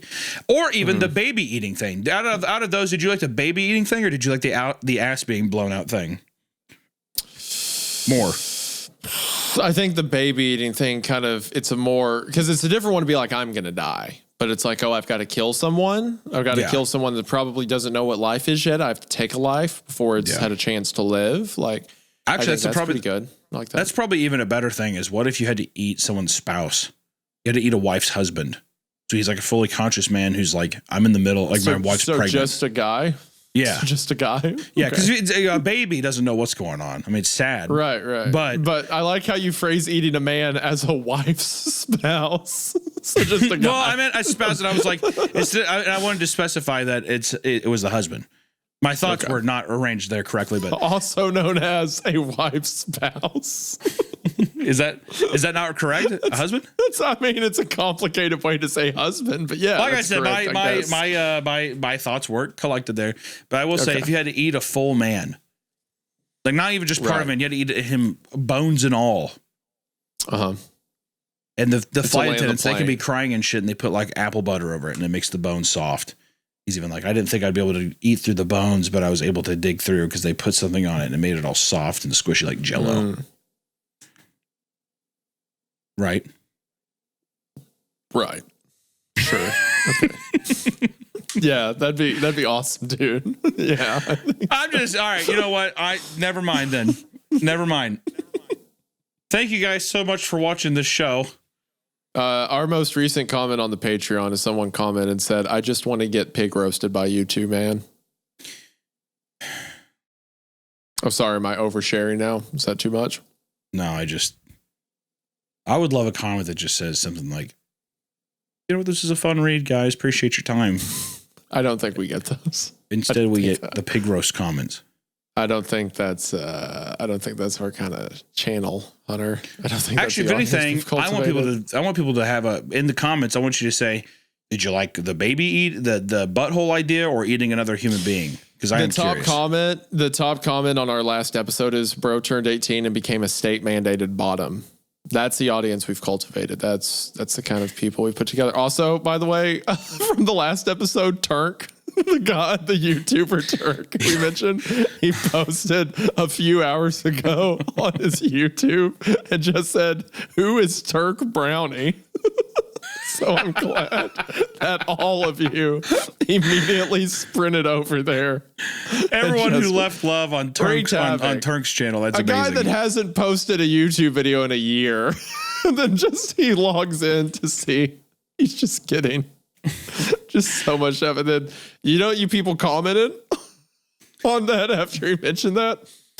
Let's see.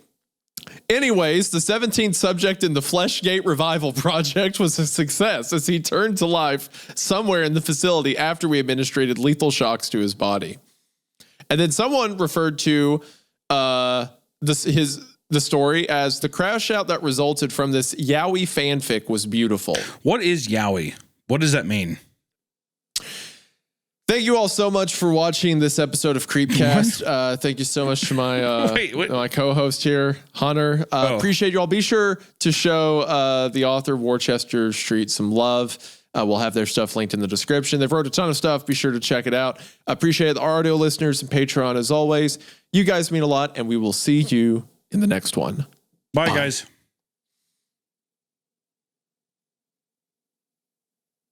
You have to say the snarky comment at the end. All right, well, sure, whatever. Okay.